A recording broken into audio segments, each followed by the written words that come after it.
Hello, friends.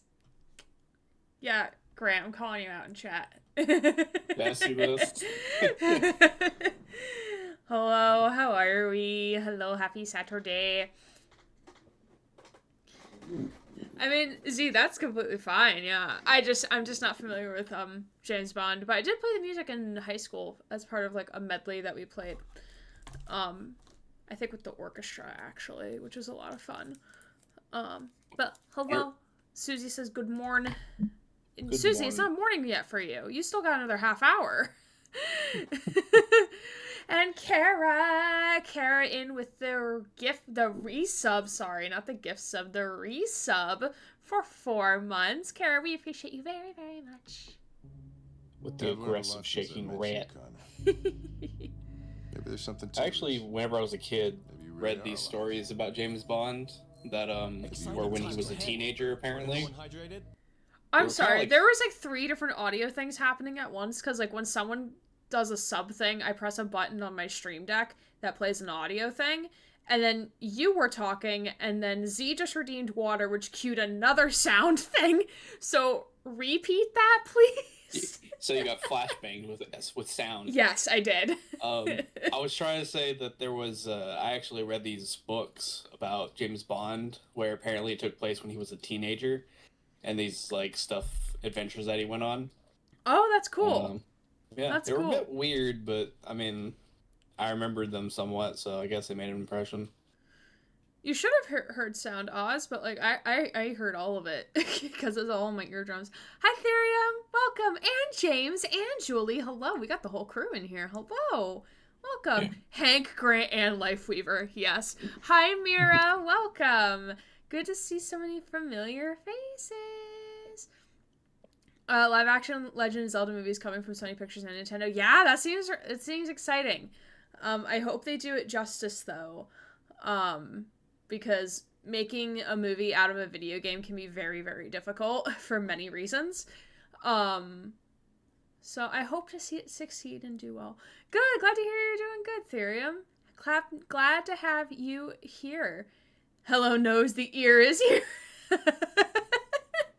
Oh yeah, that was from the other night. How you feeling, by the way? I feel like my uterus wants to destroy me is what's happening right now. Yay. It's been debating me for the last 3 days. And now it's like, oh, you actually do want to start bleeding? Well, here you go. It seems like a Therium. you problem. Therium, thank you for the 20 biddies. Much appreciated, friend. That's horrific. Welcome to being a female in this society. Or biologically a female, at least. I did see an Adrian pop in here. This is a trial, not a robbery. Now give back thefted thingies and all will be Gucci. Grand Supreme Overlord Judge out. Drops Mike. Thank you, Adrian, for that wonderful wisdom. We certainly do live in a society, Ethereum. And Adrian, thank you for the check-in. Much appreciated. All right, but yeah, and hi Ulf as well. Hello, thanks. Cool mods. Mods are here, and we love my mods. My mods do cool things and help me do cool shit, and help me get rid of all of the bots on the channel. Specifically, Yulf does that. But cool mods, where at you? I point to you. I point to you, Susie the Nose, and I'm gonna boop your nose, because I can. Welcome to my reality. Yeah. I love jazz. I listen to Joyce Cooling, Kaylee. Oh, I don't really listen to jazz all that much. Cool. Warm as heck. Yeah, it's a bit toasty in here. Grant, I don't know if I told you, Grant, about this, but I discovered a life hack for keeping my apartment warm. Asterisk part of my apartment warm. Okay. No, So last winter, because we stopped streaming before it got really cold here in Virginia, or we stopped streaming together at least. So last winter it would get really, really cold, like not like Maine, Canada cold, but like it would get cold, and I would have to heat on all the time, which resulted in my electric being like $300. And I was like, no bueno, like, why no? So I discovered the night that we streamed together, Great Ace Attorney, this recently, when my mom was here, so like a couple weeks ago, and I had my door closed because I didn't want, like, if she wanted to sleep or something, I didn't want to bother her.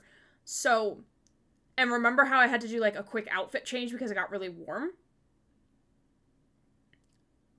Great, I'm talking to you and chat at the same time, so you can respond sure. As if you're having, like, a normal conversation with me. I feel like I'm gonna interrupt if I do. That's the issue. No, you're fine. So, like, you remember how I did that, like, that quick outfit change, right?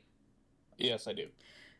I discovered that because when I have my door shut and my computer is running, and especially when I'm playing, like, a game, it generates heat.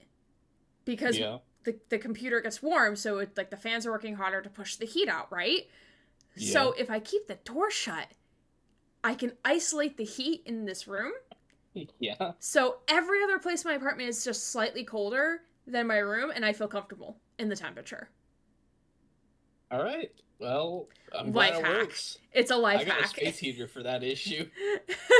No, I used a space heater, and it jacked up my electricity to $300 for the month. Oh, damn. Hold on, the candle moment from last night. Oh, yeah, and I do have a candle going, too, to help generate some heat, but also, like, to make this room smells nice. I left my room, and it smells like ass, because I have a candle burning in this room, like, all the time. I've gone through 2 candles within the span of, like, 48 hours, because they were just, like, bare trimmings at the bottom, because I use, like, so many candles, but, like, I never finish them. So now I'm in the process of, like, finishing off candles. So I can then buy more candles. Hi, Sammy. Welcome.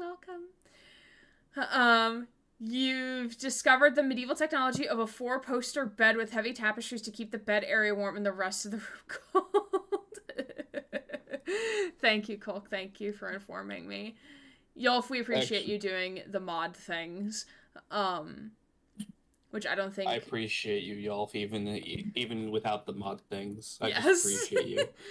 Yolf and Adrian, if Adrian is still here, because I know Adrian has work things, I think, maybe, I don't know. Do we have a dad AI update? I think Grant's due for a dad AI update. Probably. It was a running joke last year, chat, if you weren't here. When we did Great Ace. I forget what the joke was, though. I can't remember. I think it was something someone commented about me sounding like a dad in an AI or something. It's so long ago, I can't remember, to be honest. Yeah, it's been a hot minute ago. Glad to hear you're doing good, Sammy. We're vibing. We're just chilling. If you haven't noticed, we got merch. We got Angel Eggy merch you can pick up in the shop. It does have a discount as well. So there is a little discount if you wanted to purchase for yourself or for a friend. That barbell is really cute. Thank you. Amazon, this is not merch. This is not from my Fourth Wall store. This is from Amazon. It has, on one side, it has, like, the different times of the day to stay hydrated, but, like, I don't really use it for that because I know I drink enough I usually drink enough water. Darn. Oh. Sorry. That's a cool little thing. Yeah, and it's two-tone, so it's like a gradient, but, like, depending, like, so right now it looks like it's orange, and then, like, when there's water, it's purple, but it's actually a gradient, which is pretty cool. It helps, instead of being clear, to actually read how much water's left. Yeah, exactly. And it actually has 2 caps. So I use the straw because I drink more water when I use a straw instead of, like, just, like, an open mouth cap. But also does come with an open mouth cap, too. Less likely to just spill all over you that way. Mm-hmm. Yeah. I only have a big Bubba here, so it's not that impressive. It's just a big Bubba cup. Yeah. Yeah. Yolf, get in. We're going to Burger King. Adrian is ready to take us to Burger King. Wait, what did you say? Dad AI 2.7 is supposed to be rolling out during the next hour. Oh, okay. So maybe during the self-care break. Okay. It was me, moi. I'm joking, it wasn't. Not that I would know, of course, Adrian. Of course you wouldn't know. Of course. The merch looks cool. We love Eggy. We do love Eggy. We do love our child, Eggy. One of my many children. My children being plushies and maybe a dead cacti in the other room. I do love the Eggy hoodie you have. Thank you. It's actually really soft. Like, yeah, it looks like it. It's so soft. But it's also on the thinner side. So, like, yeah.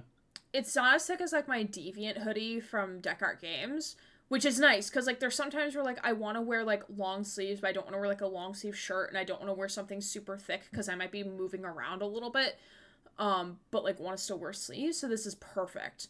I just wish these weren't white, like, stark white, but it's fine. It's so soft. The first time I put it on, I'm like, oh my god. Like, I wish this was my work hoodie, because I would never leave it. Ever. It looks super comf, honestly. It is super comfy, and you can get it in the Fourth Wall store. My shopping. I have to break down store. A wall? Yes, you'll have to break down a wall, and then Mary's gonna have to rebuild that wall. Every time that a customer has to come into the store, they have to break down the wall to get in. Also excited for your sticker to come in the mail. Yes, Sammy! I will mail those out probably around Thanksgiving, because I don't know if this week I'm gonna have the mental brain cells to do so. Because I still have to finish the, Cyberpunk sticker. It's not technically done yet. The other ones are done. Although they start a whole water conversation. You know what? Sometimes that just be how it be, and we love it. From one king to the king of burgers, this is a royal talk. Eggy. Yes. I don't know how my cacti is still alive. Well, cacti don't need a lot of water, but like I don't give it any sunlight. Oops. Magnolia Sims.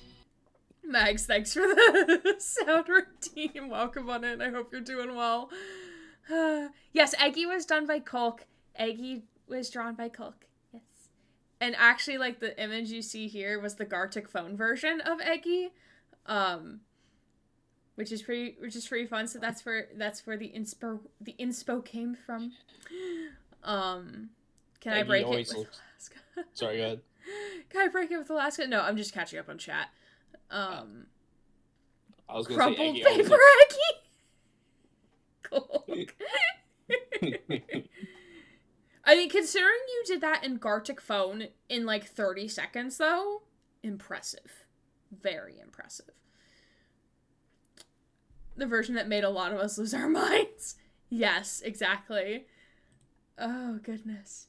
Well, yay! Yay, we're gonna do the things tonight. We're gonna play the things of Grey Ace.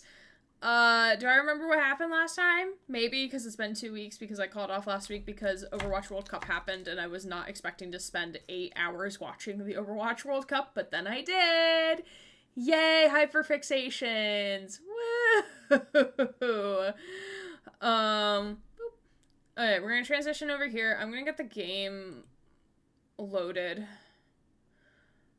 We were in Trial 3 Part 2 of the second game. And I will share the game with you, Grant, in a second once it's loaded. Okay.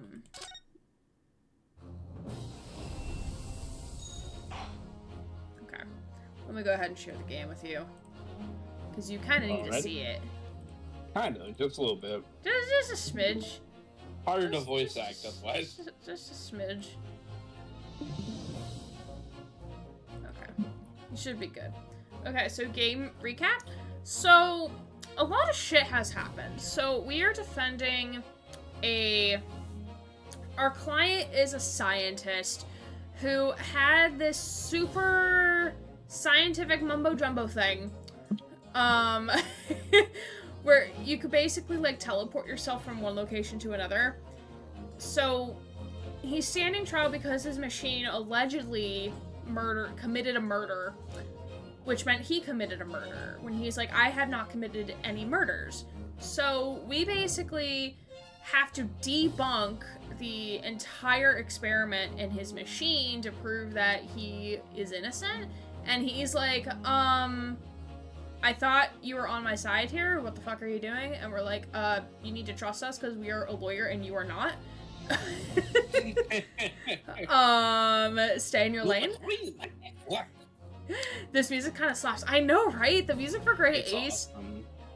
for any of the Ace Attorney games, actually, are really, really good. It's so good. I think like maybe the most boring might be the investigation music, but especially like the main music or the like case music where you're actually in trial. Yeah. Especially like the Pursuit to Justice. I still remember like the little bit of music whenever you're getting Von Karma for the first time. It's Yeah, I think my favorite, and it's not technically within Ace Attorney, but it still technically is, will be the crossover music. Right. with Professor Layton. Yeah. That I think we're gonna sidebar going back to the original trilogy because I want you to play that game first because Okay. I love that game and I need you to experience it with me. Even though like I've played it like 4 times, I need you to experience it with me. Understandable. And I need chat to experience it. We probably need to get an emulator for that. I think it is available on an emulator. I think I have it written down somewhere. Awesome. I don't know how I would voice the fucking Layton. I can always voice him too. Actually, you actually do hear his voice, so you do have an you will hear an understanding of what he sounds like. Gotcha. There's more voice acting than there is in like this game, because like we do hear like some snippets of voice acting within Great Ace. There's more than that in the crossover because Professor Layton has always had voiceovers, not for the entirety of the games, but like they have like cutscenes and stuff, so those are voice acted. And they're done very, very well. Layton is like an established English gentleman with like a apprentice, but I would voice the apprentice. But regardless, sidetracking. Yeah. Tangent, because I could talk about that game forever. But yeah, Colt, the music is pretty great in this series. I know how we can solve this. We can burn the evidence. Unrecognized command, burn evidence. Burn the evidence. A total of 3 evidences have been burnt. Look at my mods, just creating new commands left and right. Task unclear. Burn the prosecutor. Oh god, no, don't. We want him alive. Joke's on you. That only burned my clothes. Okay, so, oh fuck, where was I? So, there's a lot of other things happening with this case. So, like, we are now starting to learn more about, like, Von Zieks as a character and, like, his tragic backstory, TM, because it's definitely tragic backstory, TM, as to why he became this quote-unquote Reaper of the Bailey. So we found out during the investigation that his brother died at the hands of a serial killer in London. So that's what kind of like triggered him to become this very cold dude.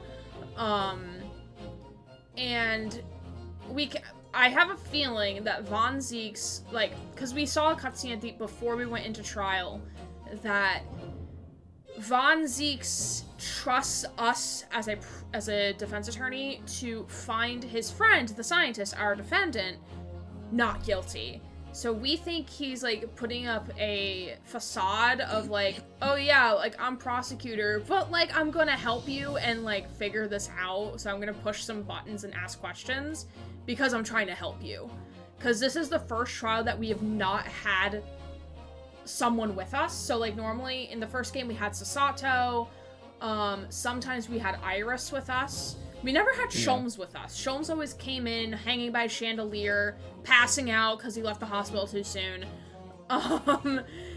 He would always come in and give us evidence. He would be like Gumshoe from the original trilogy in that way. He would like come in and bring us evidence. He would never be with us at the bench.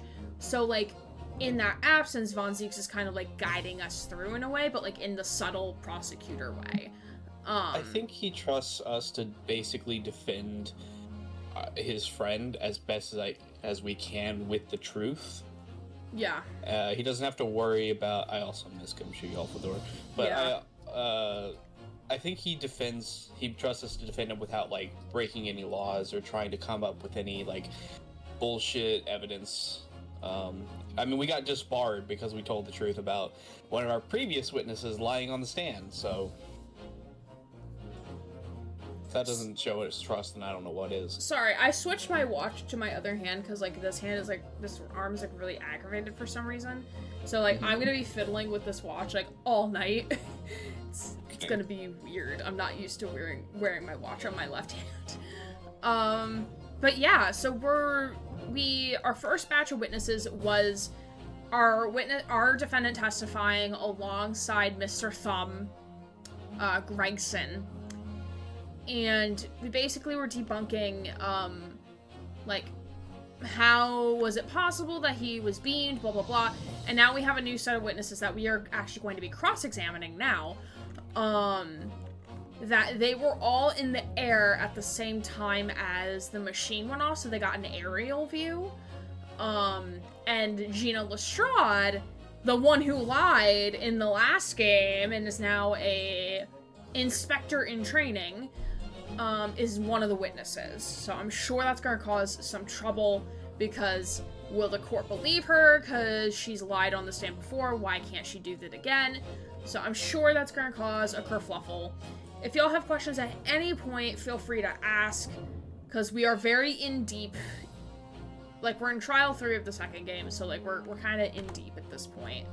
I would like to point out that she's apparently trusted enough to become, like, to be on the force, at least. True, that is...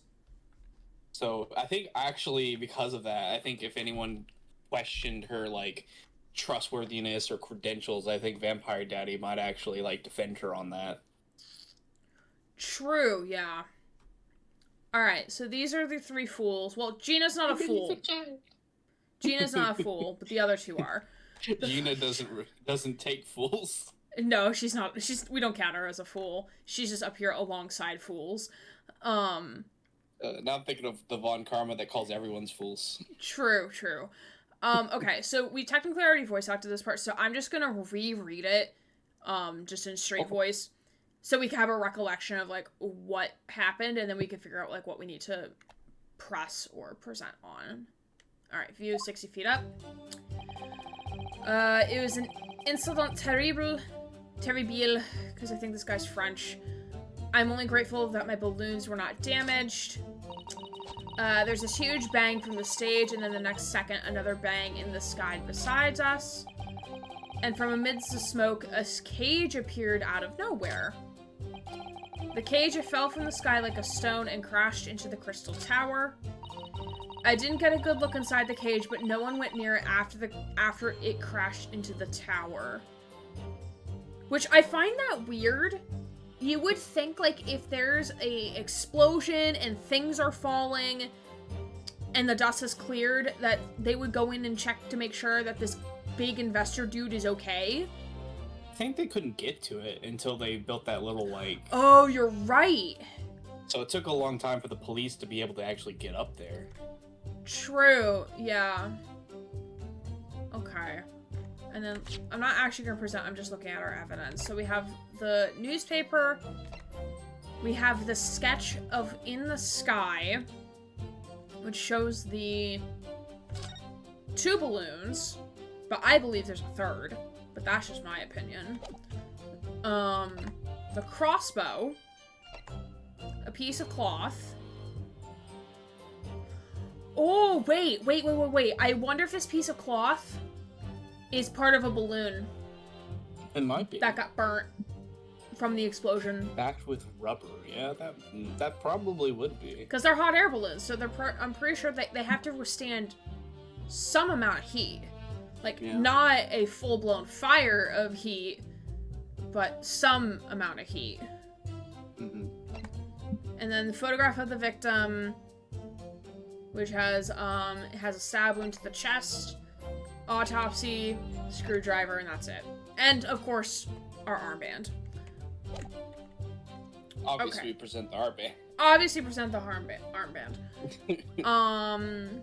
Okay, are we pressing or presenting first? We have to, if we just started this, then we have to press. We just started that. That's where we ended last time. Was just starting it. Then yes, we have to press. Shit, what's going on here? There was a party and nobody told me about it? Hey! Wait! No! Close that game! Stop! I didn't want to go back! Stop it! With me, your host, Force Nav. That scared me. I was just trying to turn the candle around because I wanted to see the flame. Oh my goodness. Jesus Christ. Scary. Hello. How was League of Legends? Hello, friends. Military Spar, thank you for the follow. Again, Scary, thank you for the raid. How are you? Which horseman are you, Scary Horseman? I didn't just stream for 26 hours, no. Why were you streaming for 26 hours is my question. Are you okay? Do you need some water? I have some. Do you want a crunch bar? I got one of these. Do you want it? This dude needs some milk and sleep. Hi, Crimson Raven. Welcome on in. No, I'm not. Oh, I have water and everything. Oh, I would love that. Okay. Chat, feel free here, share a crunch bar with each other. He needs some milk. He needs some milk. Hulk and Susie on the same brave wave. Y'all here. twinning over there in my chat.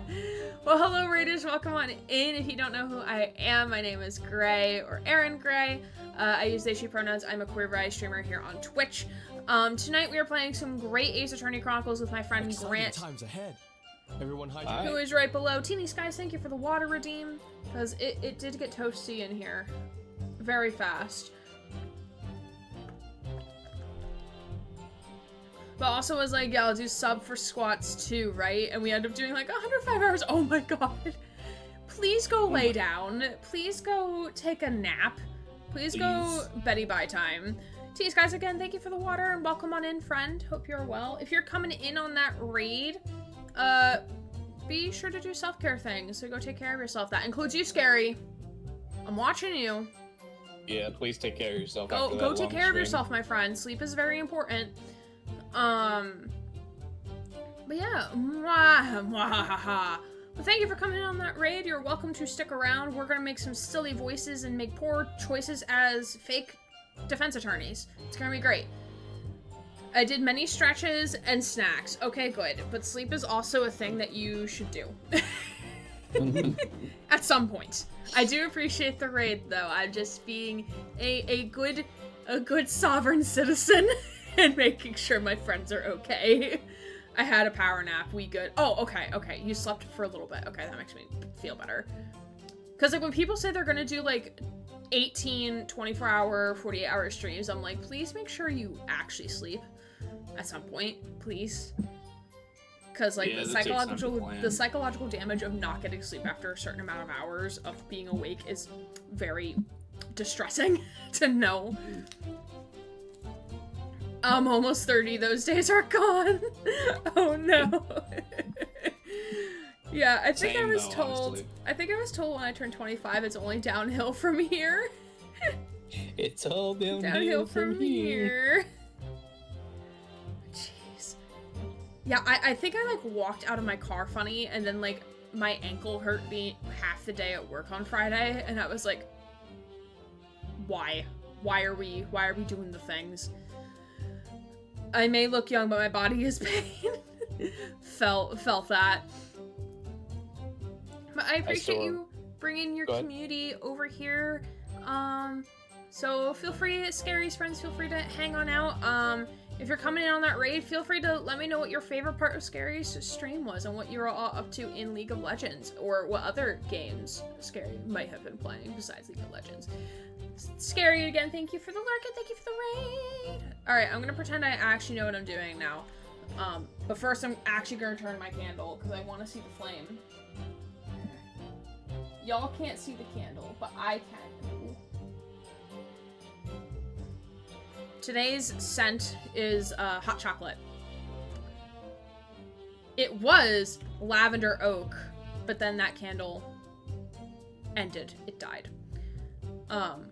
On Fox News tonight, are your teenagers doing sleep? More on the scary new craze among our children at 11. My back last night twinging during games, so I span in circles. Oh my god, yeah. I felt so bad. Hey Bandit, welcome. Good to have you. We work standing going uphill both ways. No, my one coworker. Okay, so my one coworker, she lived in Russia when she was a child. Oh god. I think she was originally born in Afghanistan, then moved to Russia with her family, and then to America. So when she lived in Russia, I think it was just when she lived in Russia. It's a very interesting life so far. So like she has an 11-year-old son, and the son goes to school like not even like a mile from their townhouse, right? And Yeah. like it's a 7-minute walk from the school to their home. So one day, like, she was working from home, and her son texts her saying, "Mom, can you come pick me up?" And she's like, "It's literally a 7-minute walk. Why do I have to come get you?" And he's like, "'Cause I don't want to walk. Can you come get me?" So she's like, "Fine, I'll come get you." But she was telling us over lunch, like, you know, back in my day, like, my brother and I, we had to take the public transit to and from school, which was like a 40-minute thing each way. And our other coworker was like, "You are literally becoming like the epitome of our parents who'd be like, back in my day, I would have to walk uphill 17 miles to go to school in the snow, in the rain." It was just very funny. It was just a very funny conversation. So your comment sparked that. I can see that. That woman has led a very interesting life. I will say that. Yeah, she has. I'm curled up all cozy in my bed. I'm writing some little bits for a villain to say. Ooh, fun! Very fun. Glad you're cozy. We're definitely got the cozy vibes in my cozy eggy hoodie over here for sure. Girl, mine was 4 hours there back in Oh god. Oh god. I think doing voice lines for Ace Attorney will help with his bits of villain for things to say. Ooh, for sure. Maybe. Okay.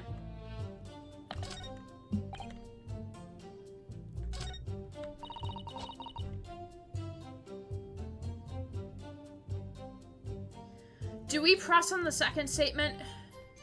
Yes. Perfect. All right. I know. No, not present. We want to press. I present my arm badge. Present my arm badge.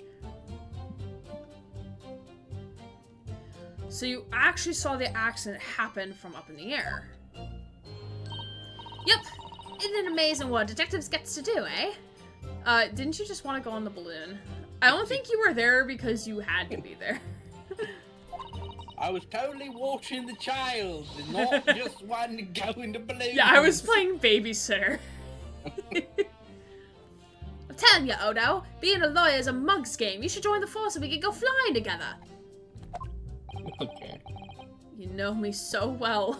This man probably has the fear of flying, if not Odo heights. is afraid of heights.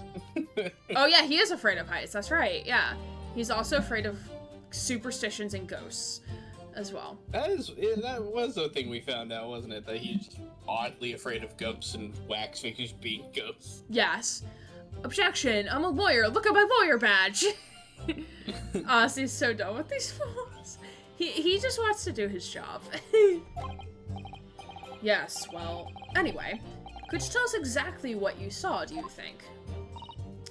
Everything. We saw everything because we were up all above it all. That dodgy cove climbing into that cage, and that dodgy professor pulling all them levers. And that's what happened. That's when there was that massive bang and the cage disappeared, just like that. Bruno needs a holiday. Bruno just took like 6 months of a holiday.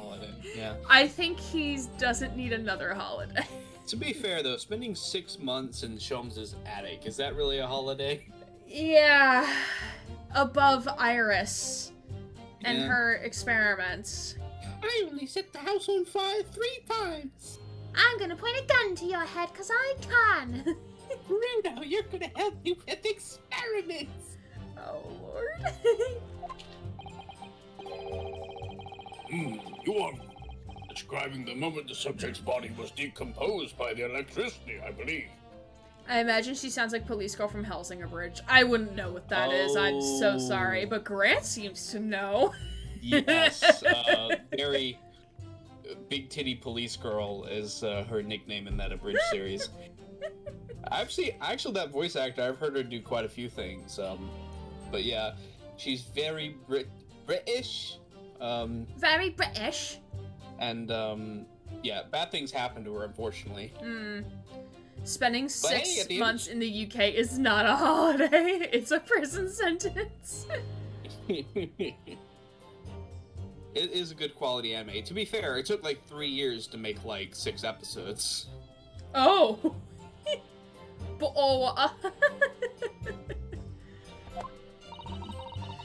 I didn't know what to make of it, but then there was another bang right in my ear. I looked round and there was this huge, great fireball right next to us in the sky. And then there was nothing there before. So now we gotta pursue the child. Excuse me. Excuse me. Master Gotts, does your memory of the day differ? I believe I was voicing the German child, correct? I believe so. I could try if you want me to, but... Yeah, if you want to think you try, were. go for it. My teacher at elementary school said that when you He's meet German, someone... not British. I'm trying to I don't know how... German accent. My teacher at elementary school said that when you meet someone for the first time, It's hard for me to do a child voice.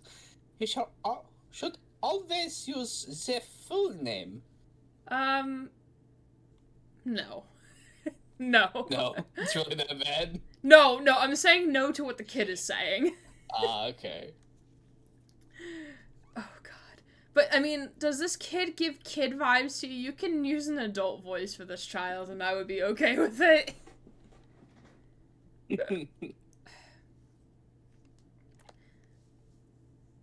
I'm Ace, but goddamn, he got Riz. I have no idea what is happening in my chat right now, but I'm gonna just let it happen. Yes, what was it again?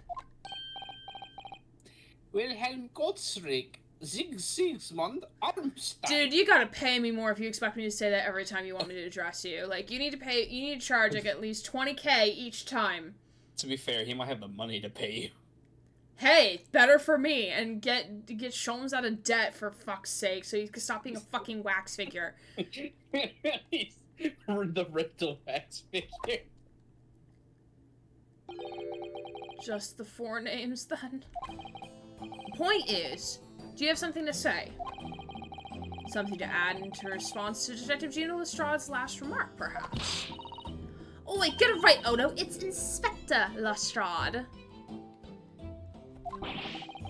Why does everyone have a problem with how I address them at the moment?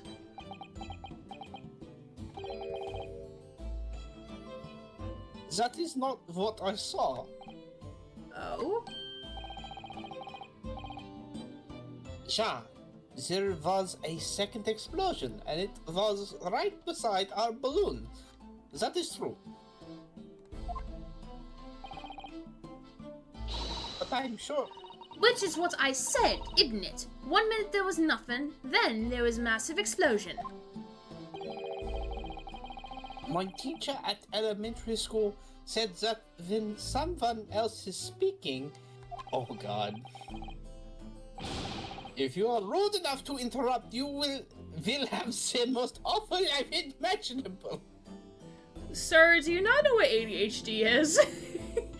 Our concept of being is interrupting people, okay? Like, that is what we exist to do, unfortunately. Can we throw this child out? No, because he paid off the judge and also the bailiff. Do you not see those fists, Susie? He's ready to fight. He's ready to crawl onto Von Zeke's bench and, like, start hurling punches at him. Are all Bohemians brought up be so full of joy? This is not what I would call joy, but okay. lost my balloon. Give me another.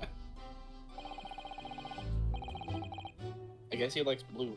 But just before the second explosion happened, next to our balloon, I clearly witnessed a green balloon flying in the sky. Ah, so a third balloon. A green balloon. Thonk, which matches the scrap we got that is green. Thonk. Heckin' thonk in this household. Hey, you what? I never saw nothing like that. Hell, I did. I saw it. And you can't say I didn't. I will complain to the council. I will cry and scream. So basically this child is saying, I will throw a temper tantrum if you don't believe me. I will cry if you think I lie. I will throw a temper tantrum. Wah! Call the wambulance. I hate it. My testimony is the truth. I am Bohemian Prince, and you cannot say it is a lie. That is not allowed. So that's actually, the wambulance line is actually a voice line that Mercy says in Overwatch. Oh, is it? Okay. Yeah, somebody call the wambulance. That doesn't surprise me. It's very funny. Tisk, playing the bleeding royalty card, are ya? Typical. I mean, yeah. Says the orphan If I who was likes... 5, I probably would too. Says the orphan who likes to remind people she works for Her Majesty's Police. Wait, I actually want to see how old this kid is. Hold on. 11. 11. We don't even put the full name. He's just Bohemian. Bohemian boy. The BB. He is BB. Oh shit, Rune is spilling the tea. Hi, very welcome. How old is it? He's 42. Okay. How old is Iris? Iris, I believe, is also 11, but I don't think she's in the court record because she hasn't made an appearance yet. Okay. Someone come get their child, let alone control their child. I hope Mary is doing good. Yes, I hope you are doing well. He's BB Balloon Boy. Hello. Hello. Hello? In that case, young man, I must ask you to amend your formal testimony to include a wambulance. The interest of cordial natural relations between Great Britain and Bohemia, the wambulance must be included. Oh yeah, he was definitely bought off. Like, we're not trying to anger the Bohemians, no. Look at me, I'm being very not angering of the Bohemians. The Bohemians are basically just Germans.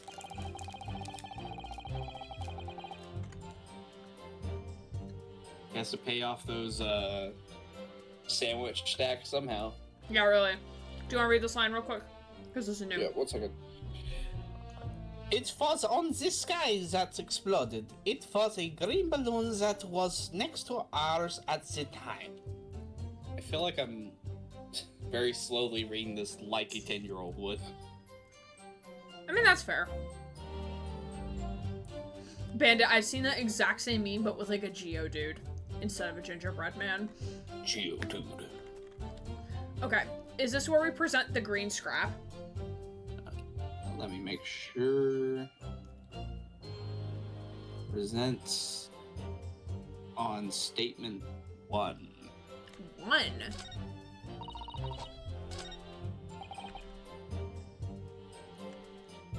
Oh, so we present the screen scrap here?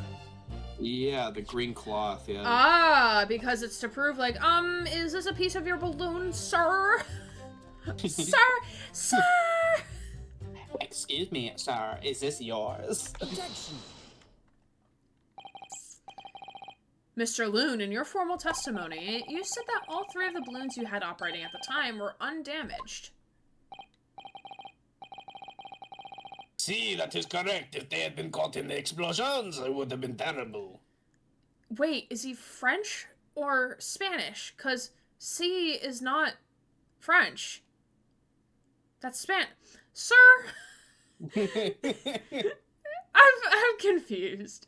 Are you like... Not to say he can't be half and half, but like... Look, the thing is that Franish. I'm putting... Spanish. I'm actually British, but I am putting on this accent for payment from For the boy, child. so- The child forced him to. The child forced him to put on like a Sonic dance. Sprench. You cannot put. My mother was a Frenchman, and my father was a Spanish woman. Spanch. I wonder if you might know what this is. I think it may be perhaps C, part of a balloon, a burnt piece of the fabric of the envelope. Sorry, the envelope?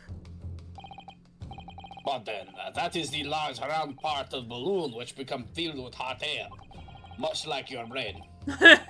It is made from very thick fabric lined with rubber. You do not want it to rip when you're in sky.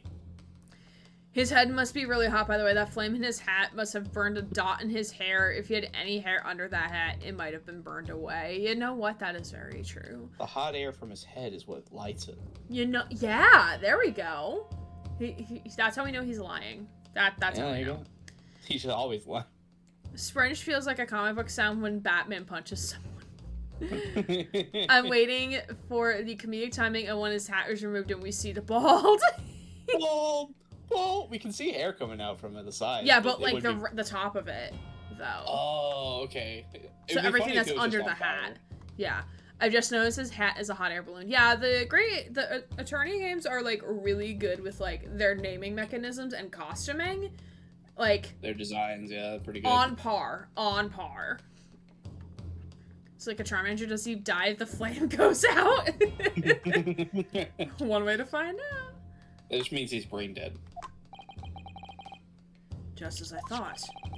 This piece of cloth was found near the experimentation stage. In other words, as Master Gotts testified, a green balloon did indeed explode that day. Eh? If all the balloons in the sky above the experimentation stage belong to you, Mr. Loon, then your statement that they were all undamaged clearly contradicts the evidence. No!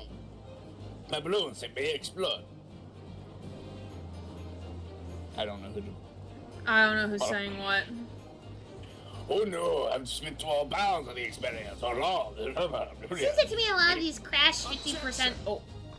Objection. Hi, Fonzies! Hi! We haven't seen you in like 2 weeks. Hi! I love This is you! Fangirling is not allowed. Susie, no. Susie, no. Oh, hi, I mean, Vonzi. The instantaneous kinesis did occur, but after the explosion on the stage. I know Ace Attorney is responsible for the whole clown thing I keep hearing about. I'm not sure what clown thing you're referring to. Do you know, Grant? Okay, yes, I do know about the clown girl that Is that from a game I haven't played? Yes, it is a very late game, Ace Attorney game, and Gotcha. people made an animation, and the internet caught on, and yeah. Gotcha. Okay. So the interneted. Alright, cool. Yeah. People, got really into the clown girl. Gotcha. The point of materialization shifted to a location occupied by the balloon, causing the balloon to explode. Yes, immediately plausible, just like whenever I have a balloon. An unfortunate traffic accident, as it were, but it changes nothing about the pertinent facts. Traffic accident in the sky. We need to make laws about that or something. Yeah. Air traffic. That's what we should call it. This he cannot accept. He can't accept one of his balloons exploded. Oh, poor man. Also, I got all these balloons already blown up. Yeah. Oh, sorry, but my brain really processed the internutted instead of the interneted. I mean, you wouldn't technically be wrong with that. Wait, kind you're of not statement. Susie, you're Mary. Mary, I love you. Whoops. Zeeks was monitoring the air traffic that night. Traffic accident in the sky as a plane crash in the 1890s. Before planes were even invented. Why not, Mr. Loon? Oh my god. Mr. Balloon. Loon. Eh? You know, blimps were actually a pretty popular way to travel before planes. Before they cut, but the problem is they kept catching on fire because of smoke. Yeah. You're suggesting that I am a liar. Yes, because that's what people do in court. They lie. The person's died in a balloon incidente. There's no need to get fired up, Mr. Loon. The victim was that a fucking pun, Von Zeeks? Oh, he made a pun. We know he's a good guy. He made a pun. Who are you? You are not Von Zeeks. Are you actually the apprentice in disguise right now? What is happening? Oh my god. He's punned twice. He really did pun twice because he punned last stream too. God, I was not expecting that. Oh my god. The victim was so fatality that day. Von Zeke's being punny and we love him for it. He's got dad humor, so he's qualified to be a daddy, for sure. That's how that works. Okay. That's right, and I can prove it. Low-key want that drip. You know what, Bandit? I definitely do want that drip, too. Bye, Anna. Have a good rest of your evening. Oh, get the popcorn. There's crisps in the chicken. In the chicken. In the chicken. Chris in the chicken. We're doing great, y'all. Fare thee well. Balthazar Loon is not a liar. Ha! Balloon. Ha! Funny. There was no such balloon in the sky. It is not possible. Not from Balthazar Balloon. Non possible. You're saying it's impossible. Why? This court is more important matters to discuss than the number of balloons that were operating that day. What's keeping his hat on? Surely it would take off. Maybe he glued it to his head. It's connected to his hair. Yes. Aye, noises. But we can't ignore the fact that nobody appears to have known anything about this other balloon until now. My lord. The defense calls for further testimony from Mr. Balloon. I concur. This is clearly more to the truth here than meets the eye. It's imperative that we clear up the issue of this phantom balloon, I feel. Witness, you will give supplementary testimony about the balloons that were operating at the exhibition. Ah, grazie, my lord. Is he now Italian? He is whatever the writers want him to be. Okay, maybe he is Italian. Alright.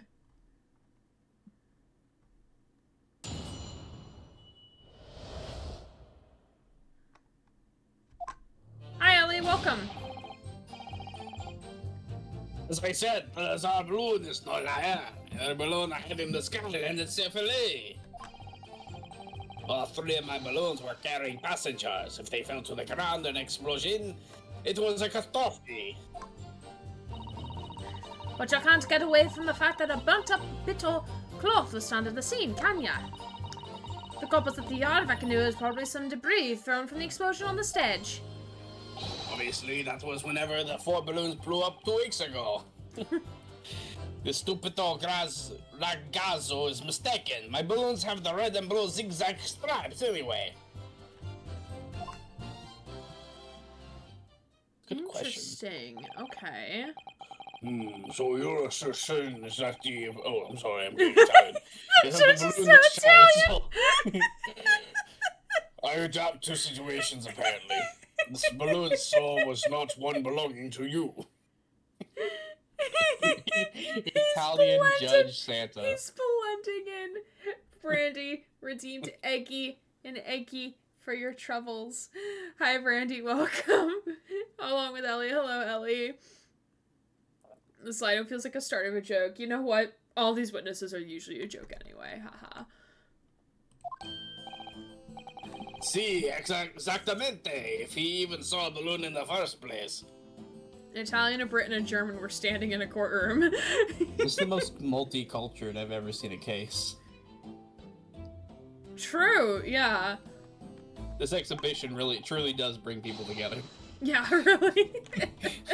I do not like the sound of it. It is very bad for business. Literally everything is bad for business, but also good for business.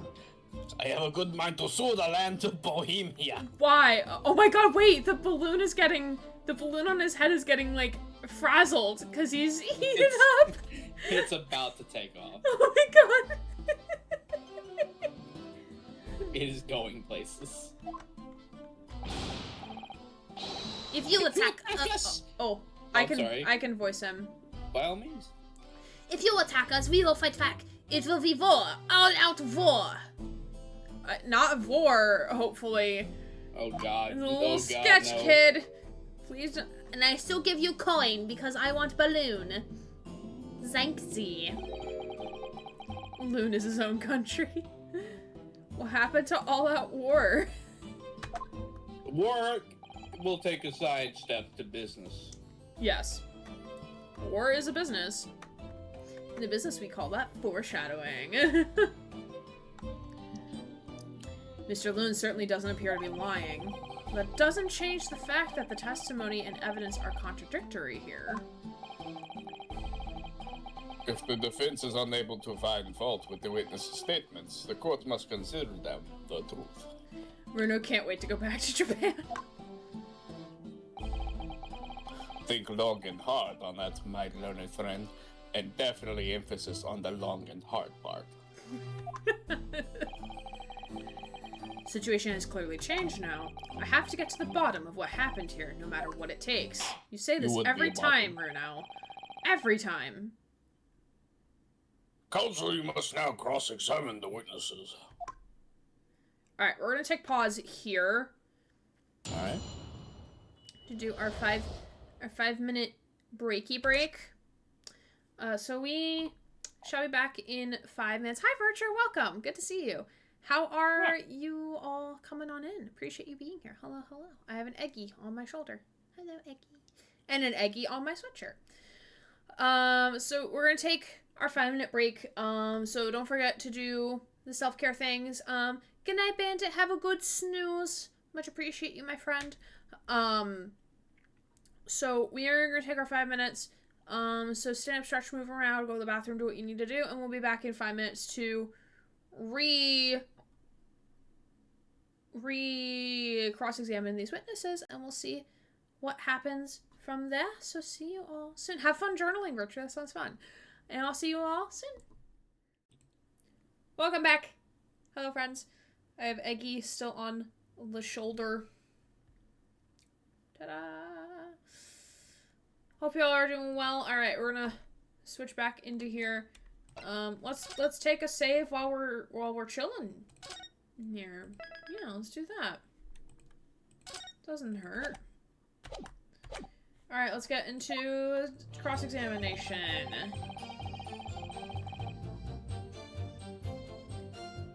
Skyland safely. All 3 of my balloons are carrying passengers. If they fell to the ground in an explosion, what a catastrophe. Can't get away from the fact that I burnt a bit of the cloth that's not the scene, can ya? Coppers at the yard reckon there's probably some debris thrown from the explosion onto the stage. It's mistaken my balloons have the red and blue zigzag stripes anyway.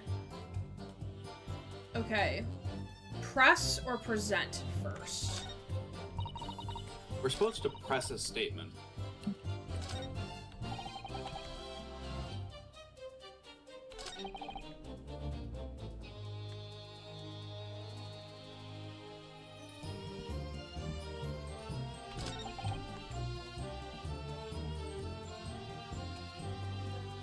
Yeah, he's definitely Italian. I think we determined he's Italian now. He's angry Italian. Angry Yes, no pasta. Italian.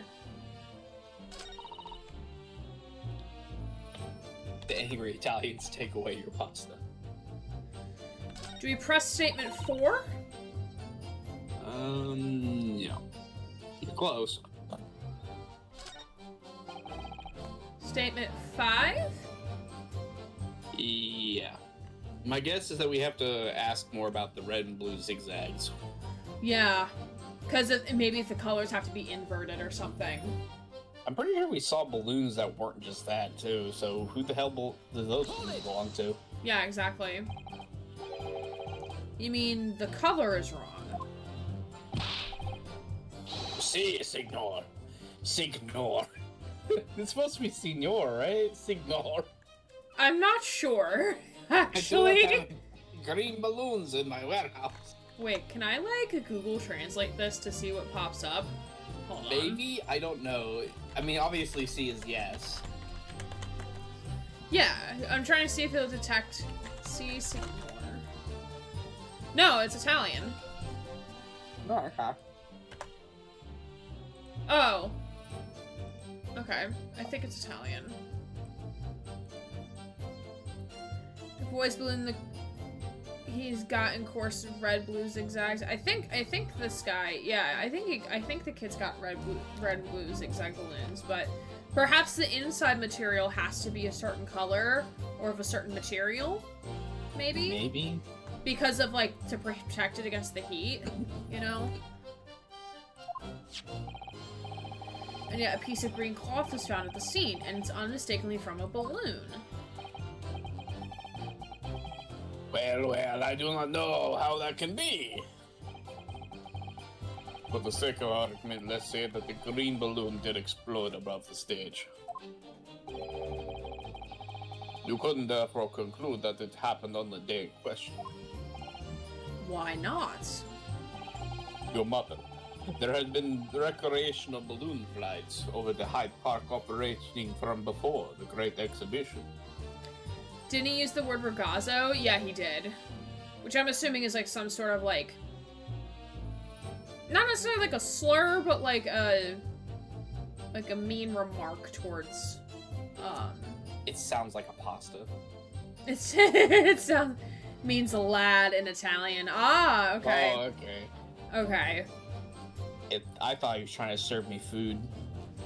Von Zieg's wanting this to go faster. Yes.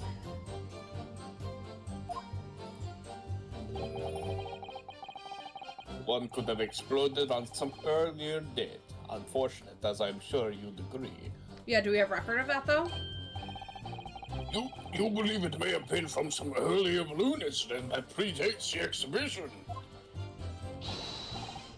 Si, excelente, as the signor says, it is not from one of my balloons.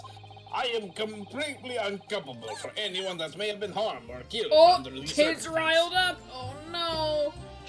Clearly, this little ragazzo from the Bohemia is mistaken about what he saw. Excuse me. Kid's not happy. Is something wrong, Master Gotts? No. No, sir. Go ahead. No, you can voice this if you want to. It's Master Wilhelm Gottsreich Sigismund Armstein. Yeah, I'm saying no to saying his full name. I refuse. Like, no. Would not that parchment be weather-worn then, since no incident is recent? True. Yeah. He has a lunch planned. A lunch date with his apprentice. It was on the tip of my tongue. Yeah, something is very wrong. I know what I saw. There was a green balloon there. I swear it. I swear it all over Bohemia. He's about to get his entire country into a war. I think the people in Bohemia are probably a bit more pragmatic than him. It would be really funny, like, I wonder if Balloon Boy over here got paid off to, like, do this job of, like, hey, you're gonna help with this thing. And so he's gonna lie on the stand, naturally, but, like, why would this kid lie? And why would Lestrade lie? I mean, So they're about to couldn't- rip into him. Lestrade could have just missed something, and for Gotts, I don't see why the kid would lie.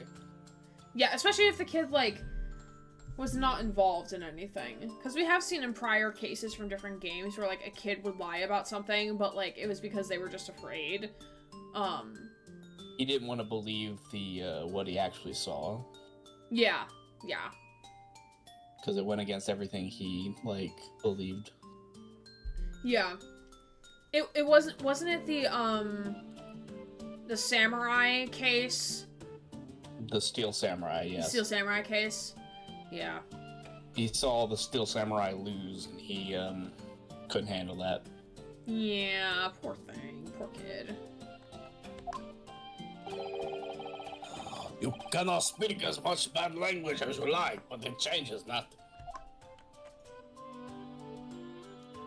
Here my coin. Take the coin. If you don't have evidence, ragazzo, then I must tell your parents to punish you, eh? Perhaps we'll let the judge decide when it comes to punishments. Evidence? What is evidence? Oh, Jesus Christ. To be Apparently fair, did not... Ooh, my candle went out. English Oh. isn't his first language, so he might not actually know.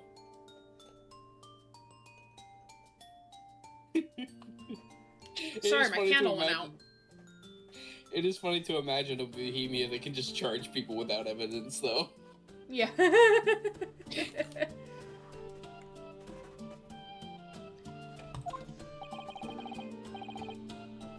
give an example, young man.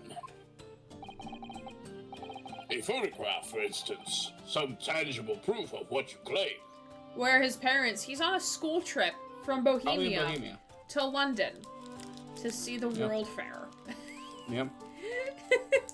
For his elementary school. Yeah. One could say he's very rich. Well, why didn't you say so sooner? I have his photograph here. Oh, so we're just admitting evidence now? Oh, this is good. From a witness? I was holding this in my pocket the whole time as a souvenir. I thought Oh, it looked jeez. Good gracious. You have a camera? This child. I had not been in a balloon for a while, so I was very excited. Admitting or omitting? Admitting. Both. I took lots and lots of photographs. Of course he does. Of course Of he course has a he mobile says he takes a photograph. lot of photographs, but we're only gonna get like one from this. That looks like a very nice polished camera. It does. Of the Crystal Tower, of the Bohemian exhibit, of the streets of London, of the hotel cellar, the balloon. And the instantaneous kinesis experiment, did you take a picture of that? Ah, one picture. I told you it was gonna just be one. Really? You did take one? But all I wanted was a ride in the balloon. I was not interested in boring experiments. Never mind that. Can you show us that photograph? No, of course. Then you will see. You must wait 2 weeks for these photos to be developed. Look at this photograph. 2 weeks later. You will then see that I'm not lying, that I really did see a green balloon. Wait, the photo's gonna be in black and white, isn't it? Probably. It's in black and white. Oh. I knew it. I knew it. Now, here's what we do. What about the zigzags? If there's no zigzags, True. then True. it might be good enough. True. Yeah. I don't know what else we were going to expect it, to be honest.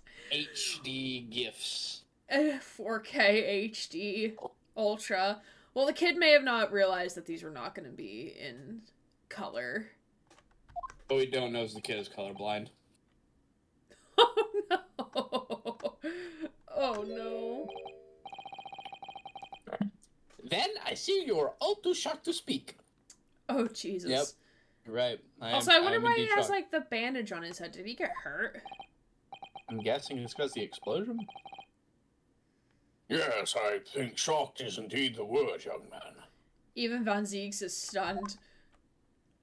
Stunned. Coin. Yeah, perhaps you cannot see that it was a green balloon from this picture, but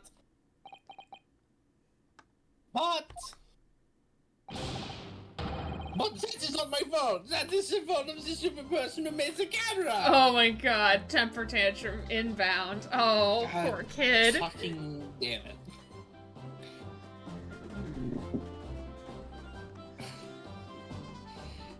Bohemian Please put this into 11-year-old has evidence. the first HD 4K camera before the world could even comprehend basic photography. True. Wait, The rat has Bohemian the Adventure. dots on it!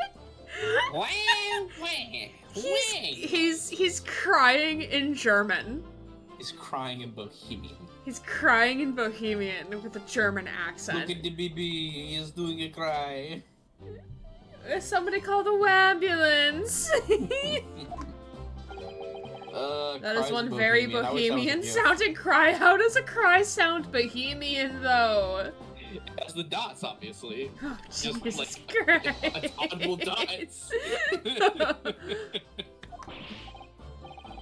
Very well, the court will accept this photograph as evidence. I mean, even if we don't see that it's green, it's obviously a photo of the crime scene, so might as well. Yeah. Okay. It's not my fault. It's the fault of the person who made the camera. We're not mad at you, kid, I Cry promise. some more. Okay, let's look at this. Okay. There's a lot of people down there. See Mr. Scientist Man. We can see the So guy you see the inside. scientist. We see him in the chamber. What is this streak here? Crossbow.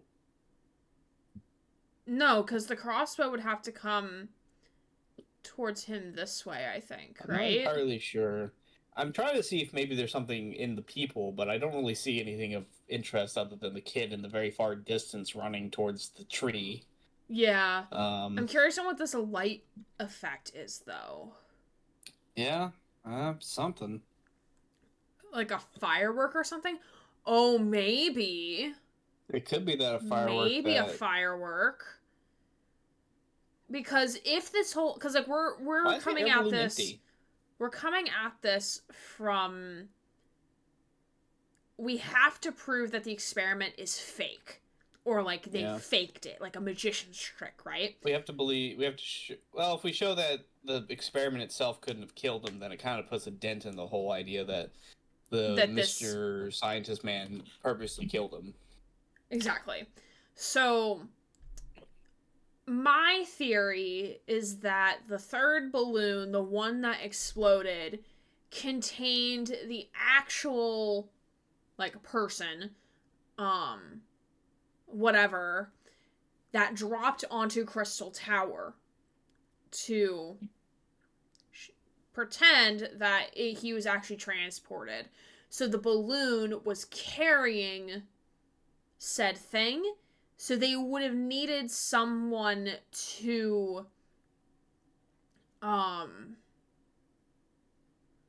pop it to make the balloon go pop so it can drop right on cue, right? So perhaps this is the thing, but you said Susie says it almost looks like a reflective mirror almost. I think you're coming in the right direction. I think all this smoke and whatnot is probably from like fireworks and shit. Well, the smoke Used is to coming from the distract from it. machine, so you can see it down Well, yeah. here. That the But what I'm smoke. saying is, like, the fireworks are under that, and that's the smoke from the fireworks. No. The smoke is coming from the machine itself. It's not coming from the fireworks. It's coming from the actual machine working. You can see it coming, exhaling from the pipes beneath the machine. You know what I think is weird? What? There's no one in that balloon. Yeah, I did find it odd that there was nothing in this balloon. Why would there just be a balloon? Yeah, why would there be? Why would you put a balloon in the sky? Because, like, you need someone to pilot it. So And there's no fire either. Well, like, we don't... Like, usually the fire is up in the balloon. kind of, yeah, but there's usually a lever that's like right there where people can reach it. True. How is that balloon flying? I don't know. I can say this though. So, to recap, we believe that most Game likely... recap. Gotta have the game recap on the screen. Okay. Well, the reason why I'm recapping is to try to like get No, into you're fine. You're fine. my question. Yeah. We believe that most likely that this experiment of his isn't actually like successful. It's not legit science. We know that the guy that invested in it is a well-known criminal, and that he might have been using this as an excuse to gain money from the government for that like experiment grant, right? Yeah. But even if we put all that together and this was all smoke, mirrors, and illusions, what went wrong? Yeah, because in theory, like, he would not want to killed... die. In theory, he would, like, slip away undetected, unscathed. Most likely, this is what I think. He was killed by whoever this Reaper of the Bailey is supposed to be. Mm-hmm. But because of this entire debacle, it makes it look like the scientist did it. Mm-hmm. But in reality, it was the Reaper of the Bailey that killed the guy. Whoever that may be. Mm-hmm. Yeah. And it's probably in some way had to do with that crossbow. Oh yeah, I'm convinced it's the crossbow. We still have the problem where how did he end up from this location to the other location? Well, don't forget we have the wax figure that is still missing from Madame Tuspel's. We do. Which went missing before this occurred. You're right. It was kidnapped. It was kidnapped. And that's a reference to an obscure John Wolfe video, by the way, because like he was playing a video game of like someone was kidnapped and stuck in someone's house, and you have to escape the house, but the person misspelled kidnapped. So, and of course, John Wolfe, whenever he plays a video game, he will read the misspellings as they are. So instead of like auto-correcting it to kidnapped, he just kept saying kidnapped. Because that was how it was spelled. So every time you hear me say kidnapped, that's the reference I'm making. Welcome to Gray making obscure references that no one else knows but her. Maybe someone's hiding in the basket of the balloon and we just cannot see them. Perhaps. Maybe, but they have to be fairly small in order to hide in it. You know? I think this balloon is somehow part of the whole, like, illusion, somehow. That's what I think. I think one of the balloons is... I think the balloon that exploded is part of the illusion.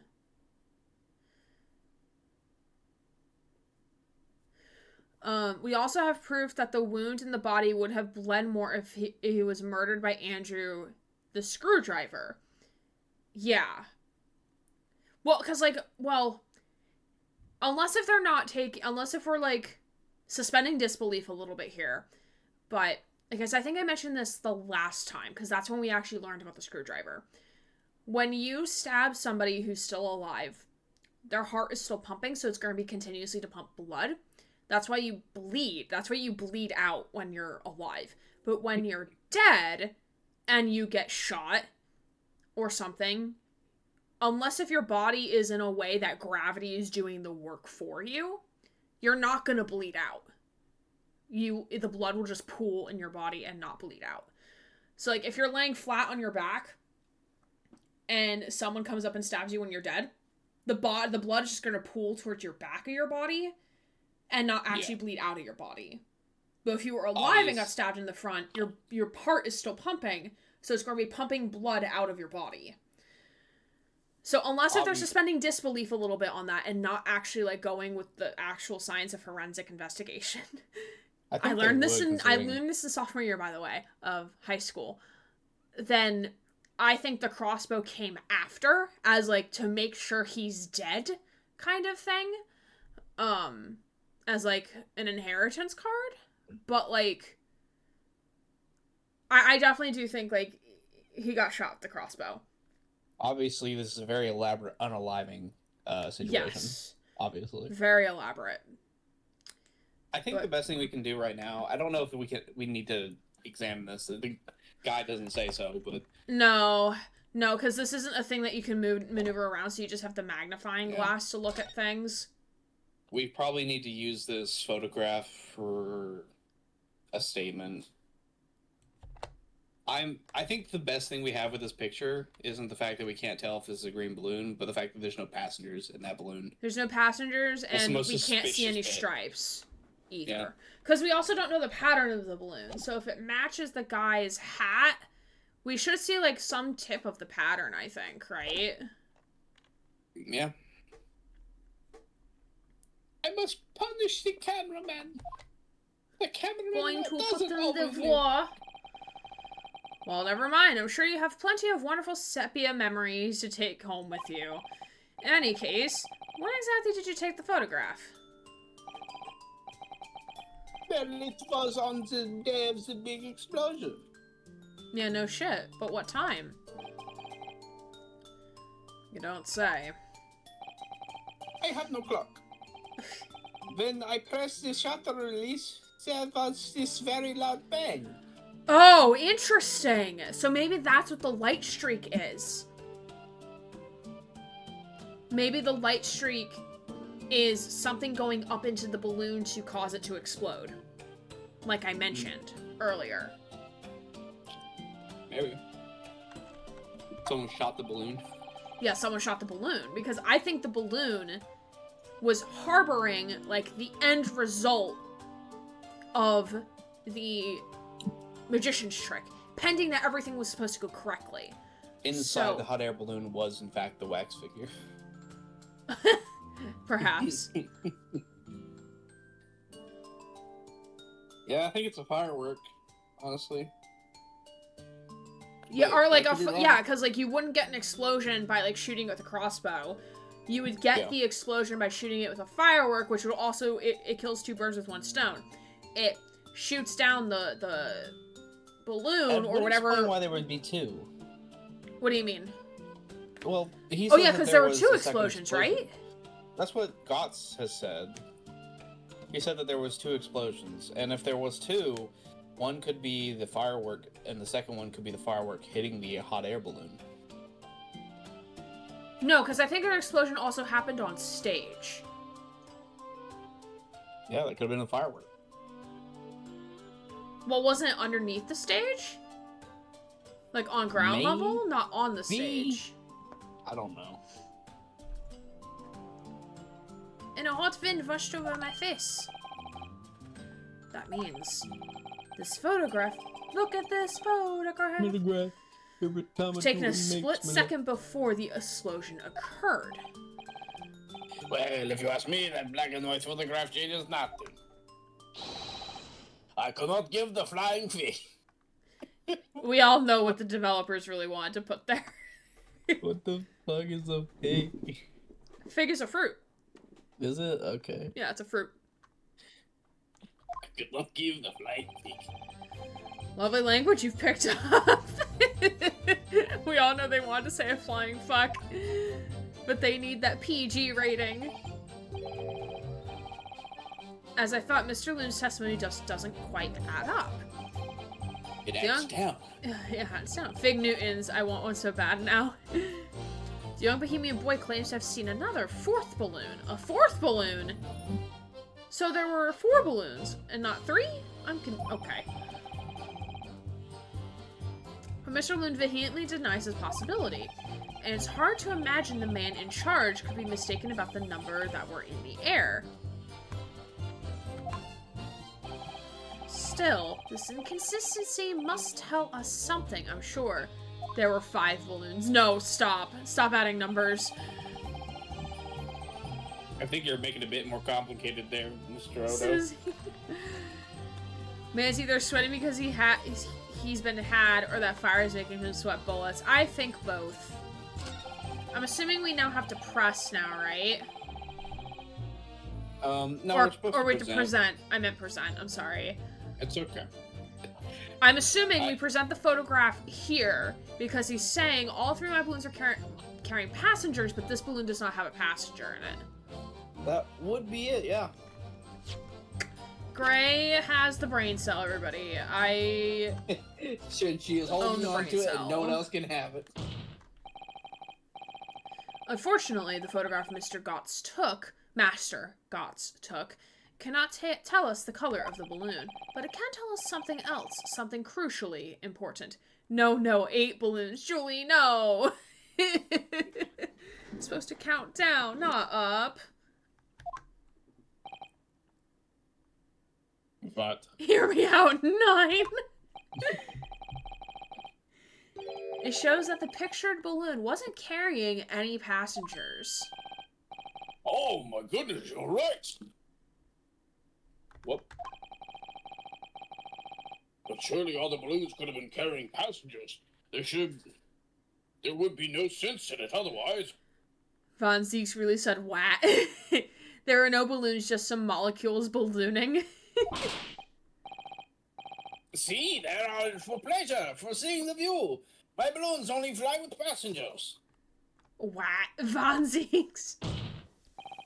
Which tells us that the pictured balloon isn't one of them. So when the incident occurred that day, there was a 4th balloon in the skies above the experimentation stage. The mysterious green balloon.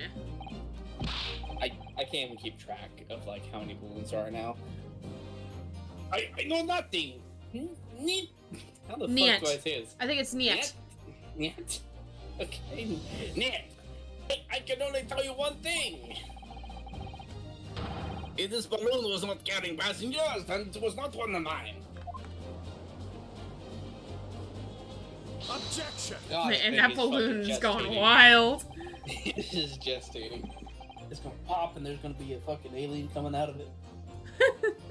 There are illegal tradesmen everywhere you care to look. Yeah? Yeah?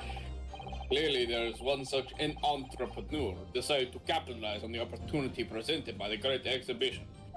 By not putting any name on it. Yes. And not carrying any passengers. And managed to operate balloon flights on Mr. Loon's patch without him realizing. See, the Composiano!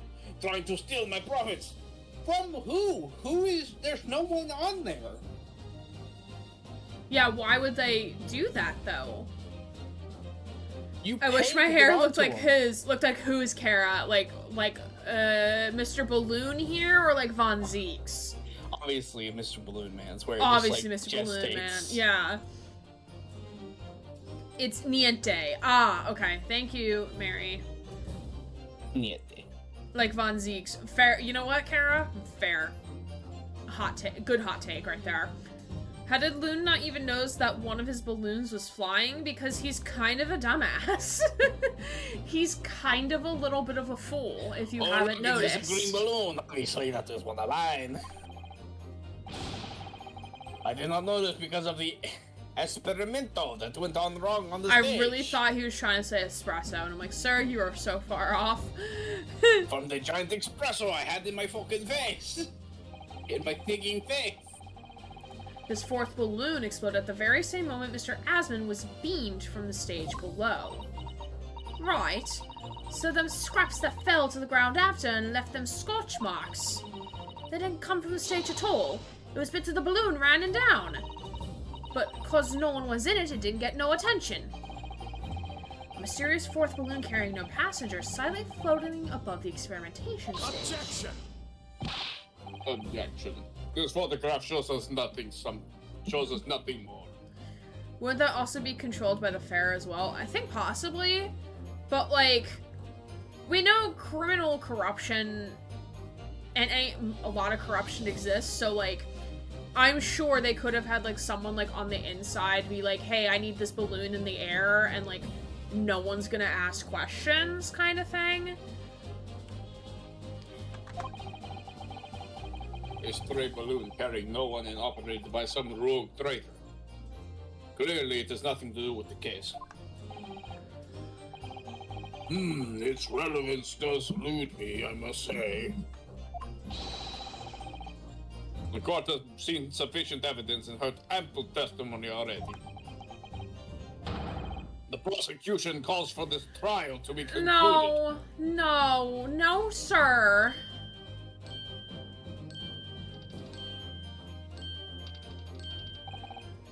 Really? Have we really got to the truth yet? Yeah, Bruno, we all know the answer to that question. No, let's call it. I think we got it. Let's do it.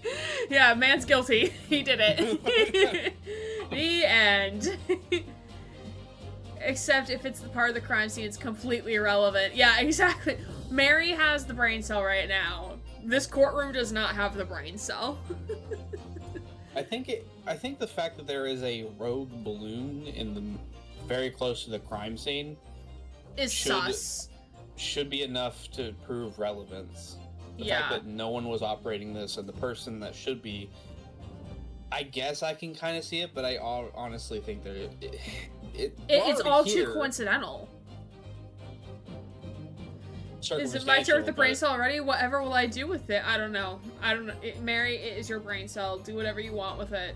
I mean, what does the brain cell tell you, Mary? Yeah, what does the brain cell tell you? No, I can't let this opportunity slip away. The jurors' minds are made up and not in our favor. Ooh, so we're gonna do like one of those trial thingies? Trial thingies. There's One more. Just But one wait, more. there's more. Objection!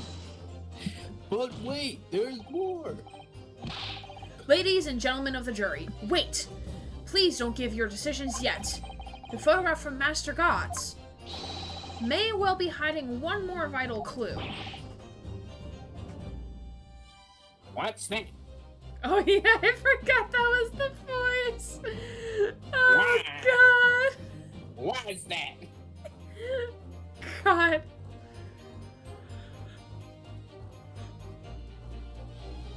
The brain cell tells me that I really want cake. Yes, could you get cake and bring some to the rest of us, please? And thank you. And Ryland is currently chewing at my sock because he wants cake. Please. Oh god, why are you so close? Back up! Sir, please! That is the most hogging face I've ever seen one of these characters. The foggiest of fog faces. Sir, I need you to, like, step away from the camera a little bit. You're a little too I close. don't know, you say.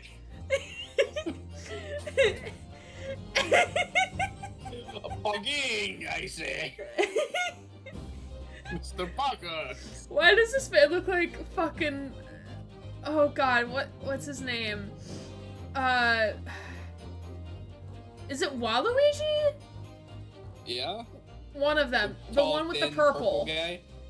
Yeah, that's Waluigi. Okay. That's why I've been joking about this for a long time. Okay, gotcha. Okay. It is me, Waluigi, juror number 3, a vital clue, you say. Objection! Objection. We're well past the point of mere possibilities. It's time for defensives now, so tell the court.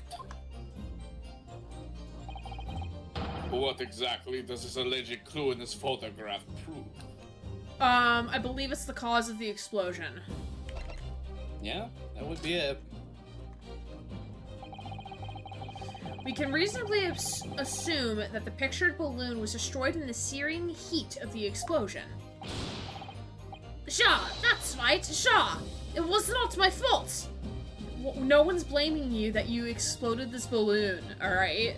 No one's saying that's your fault. Murderer. Time to go to juvenile, kid. Evidently. Because the birdcage from the kinesis machine materialized in the sky where it had been flying. But what if instead of the cage, what they really saw was the balloon?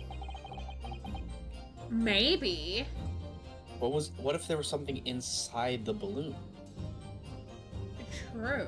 And when it popped, everything else came crashing down, but the thing inside the balloon continued on. Maybe. And the balloon being filled with a flammable hydrogen instantly and explosively ignited Everything except what was in the Whatever balloon. was in there. Yeah. That's the most American ja I've ever heard, I think. But didn't we prove the teleport didn't happen? Not yet, Susie. We haven't proven that, no. We haven't believe proven that it yet. hasn't. we're trying to get there with it, because, like, us proving that the scientist... Us proving that the scientist didn't do it is essentially going to be us proving that his experiment was a failure, in order to prove him innocent. So, like, we're slowly getting there, but we're not there yet. No. He's gonna be unhappy about it at first, but honestly, if he's gonna be a real scientist, he's gonna have to learn that he makes mistakes. So. Exactly. No, you're fine, Susie. You're fine. It's been a couple weeks. I don't blame I'll you. never forgive you, Susie. God damn it, Grant. He's gonna lose his mind when he learns, yeah. No, that's not what happened. Kidding, love you, Susie. What?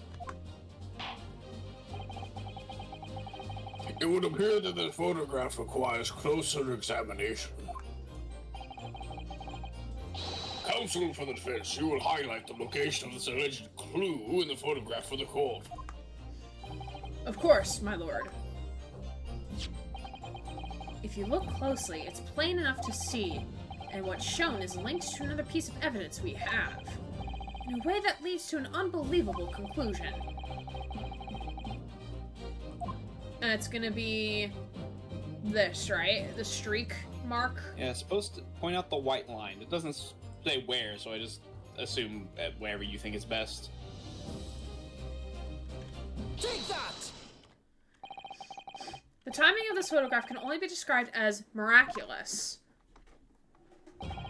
If you look, you'll notice there's a bright white line that appears to point directly at the balloon. Most likely a ray of light caught incidentally on the film. I'm afraid I can see nothing of the sort. As you can see, I am half blind. If you look with a magnifying glass, my lord, it becomes clear what the nature of this bright line really is.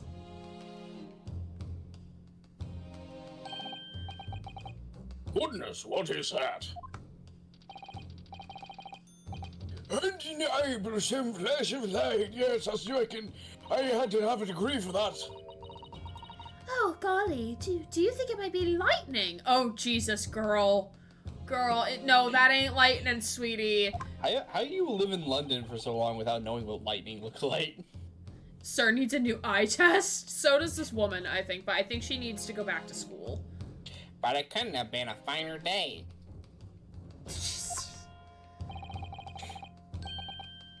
I believe... How do I do this? I believe we may be looking at fire. Well, you could do Waluigi. I believe we may be looking at fire. She can go with the kid back to school, yes. How the hell did I voice this guy? I don't remember.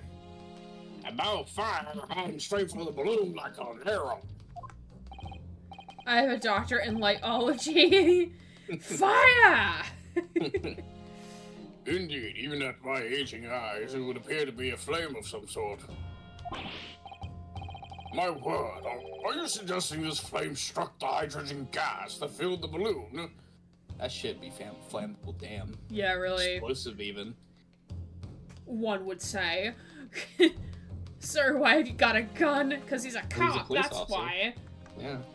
Objection! That's absurd. The balloon would have been 60 feet above the ground at the time.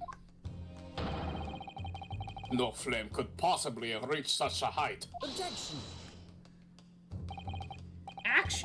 actually? It's my opinion!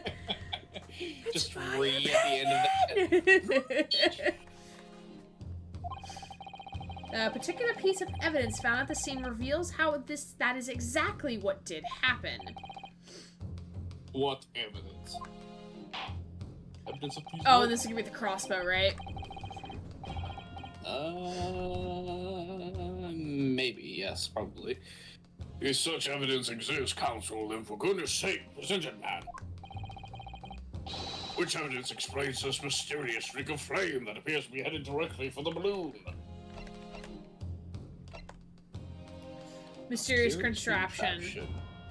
Yep. What, do we examine it? Have we examined the mysterious contraption yet? Oh, we might not have.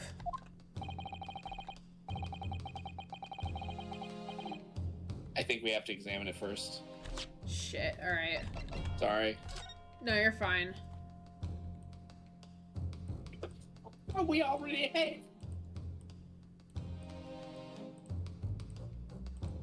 I'm supposed to be examining the lever at the end, apparently.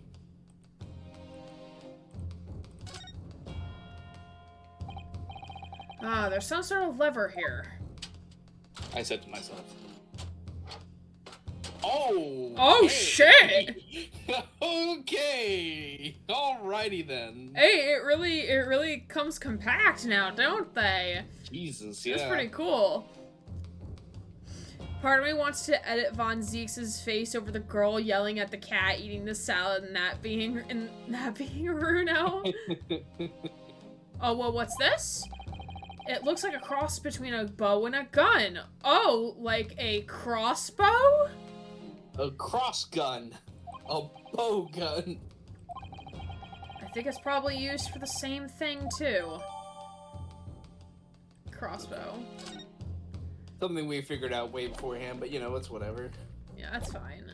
Alright, so Yeah, I'm just gonna power through this. Yep, sorry about that. No, you're fine.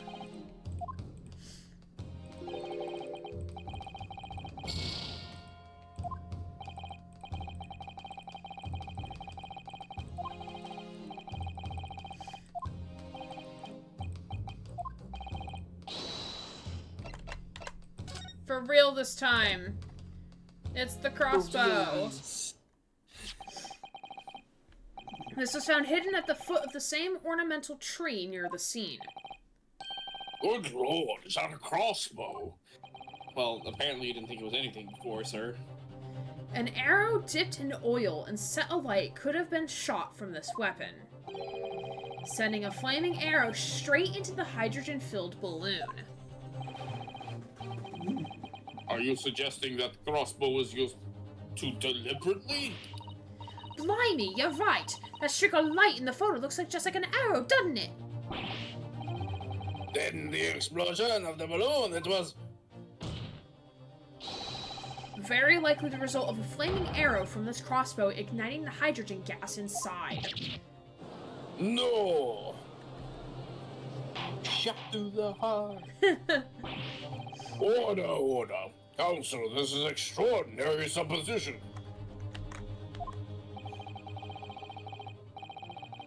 If the aim was to cause the balloon to explode, the shooter could have used a gun, of course. However, there's an obvious reason why that would have been out of the question, because the gun would draw noise to whoever shot it. Would have been loud. The noise of the discharge, of course. That's right. By using a crossbow, the projectile could be fired at the balloon silently. Well, yeah, if someone had shot a gun off in the exposition grounds, it would have caused a real panic. You know what I just realized? What? With that image, with the way that it looks, the person that shot the crossbow would be under the balloon that's taking the picture. So if it wasn't for the fact that we were in the wrong position, we could have actually probably seen who shot the arrow. Oh, yeah, because it would have been down here among the smoke. No, it would have been like under the balloon itself. The person shooting it. No, If they're because it's shooting down directly here. It's shooting up into the sky. Yeah. Or maybe it's coming from directly underneath here. Yeah. The very, And very it's like bottom. shooting from... Yeah. And we just can't see it because of the way the photograph is put. Yeah, the perception's off a little bit. Well, with the big explosion, there was a very big panic anyway, no? I don't like this. I should be pleased to have found a plausible new explanation for all this, but something feels wrong. Objection! Do you understand the implications of what you're saying, my opponent's friend? If a flaming arrow did indeed hit the balloon, then obviously it would have exploded.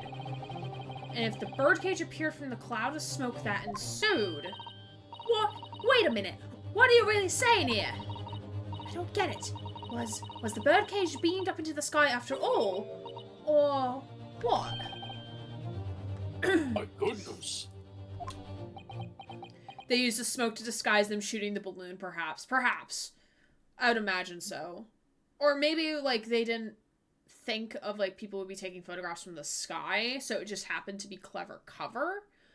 Or even ground cover, too. But granted, everyone seemed to be looking up at what was happening. The best way for a magician's trick to work is to have the audience look in a different location than where the trick is actually happening.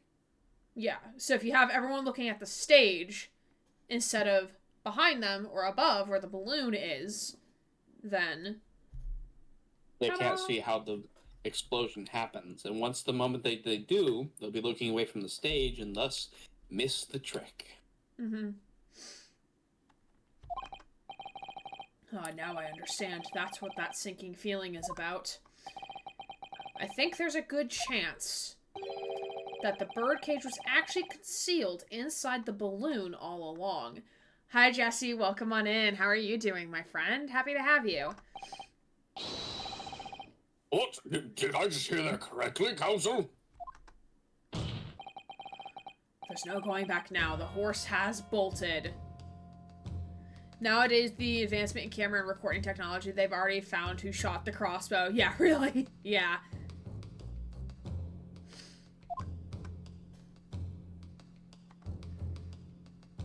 Yup, because that's where the third balloon is allegedly. No, I'm sorry, but we've been way ahead of you. Yeah, we have. That sometimes happens in these games, unfortunately. Yeah. And granted, like, these games, like, I think were meant for, like, a younger audience at sometimes, I think. Like, when I played Phoenix Wright when I was younger, like, it definitely stumped me. But, like, now that I'm older and I think I'm more wise and, like, more world knowledge, and also having Grant here and y'all here is, like, really good to, like, bounce things off of one another and to, like, think things through properly. But, like... Ideas do work better whenever you have, like, a group of people to work them out. Yeah, because y'all bring your own different experiences and knowledge to something, too, instead of just one perspective. Mm-hmm. Let's assume, as I said, that the birdcage was hidden inside the green balloon from the start. Yeah, fucking hold it! Yup. Alright. You called it. I think we both called it at some point, but yeah. Probably. You called it. On stage, when the experiment was started, the birdcage and the instantaneous kinesis machine disappeared in a cloud of smoke. At that moment, the flaming arrow was fired from the ground, causing the green balloon to explode and drawing the attention of the spectators to the sky above their heads. From amid the smoke, the hidden birdcage then appeared, to fall down and crash into the crystal tower. I think you all agree it's entirely plausible that what I've just described is the real truth behind the miraculous experiment carried out that day. This. Good grief! Objection! This is ludicrous. What you've described is no science experiment. Yeah, that's the point, Von Zeeks. This wasn't actually a science experiment. This is trickery. It was faked. Regardless if the scientist knew about it or not. Which he probably didn't know about it. It's the same reason Insign likes to play I'm on observation duty on stream, because having like 4,000 people all watching, someone's bound to see what's wrong with each camera. That is very true. I did watch him play Dead Signal, which is the new game by the Welcome to the Game devs. Not devs. It was very fun to watch. It wasn't even tested. Yeah, it was never tested, so how would he know until, like, the actual day that it was going to work accordingly? He's a very poor scientist. Yeah. It's child's play. A contemptible? There we go, thank you. contemptible display of stage magic. That's exactly what it is, Von Zeeks, though. Both Mr. Sholmes and Iris said the experiment was a scientific impossibility, in which case, this is the only way to explain what happened that day. And in any case, the victim's body was found inside the birdcage in the Crystal Tower. But the instantaneous kinesis didn't take place. How do you explain that? Jesse, I hope your day gets better. We're happy to have you here. Hopefully we cheer you up a little bit, my friend. Yeah, hopefully we make it a little bit better. Yes, hopefully we can make you laugh a little bit, because this game can be a little redonkulous sometimes. Ridiculous. Grant, I can't fucking do it. I almost said the C word because I was just so fucking done with it. Susie would have been applauding, because that is a regular word in her vocabulary as a British person. Yeah. Did you read this? I can't remember. I believe I did. I got distracted by the Kant. Same. That's what I was thinking. It's my favorite source. I know it's your favorite source, Susie. Susie would have been a heckin' proud. If I may put in word as a man of magic myself, such apparent discrepancies can easily be explained by simple deception. Juror number 3. All that would be needed is a doppelganger, someone who looked very similar to the victim, Mr. Asman, like a wax figure. Wait, what if the wax figure melted on stage? That would indeed be something if he was But actually wait, but inside how that they would have balloon. gotten someone, I think he like, would've because the died. guy walked into the cage, right? From our understanding? Yeah, it's most likely that the figure was inside the actual, like, balloon birdcage. But then how did Asman get there? Into the That's Crystal a good Tower? question, how he got, but see, that was my biggest question, is because we see him walk into the thing onto the stage. So how did he get from there over to the other location? Unless if the body that was found is the wax figure, and no one has done a fucking autopsy on this Can man. we look at the court record? Yeah, we could look at the court record. We want to look at the We have a autopsy? picture of his body. Okay, so let's see. He was beamed into the tower.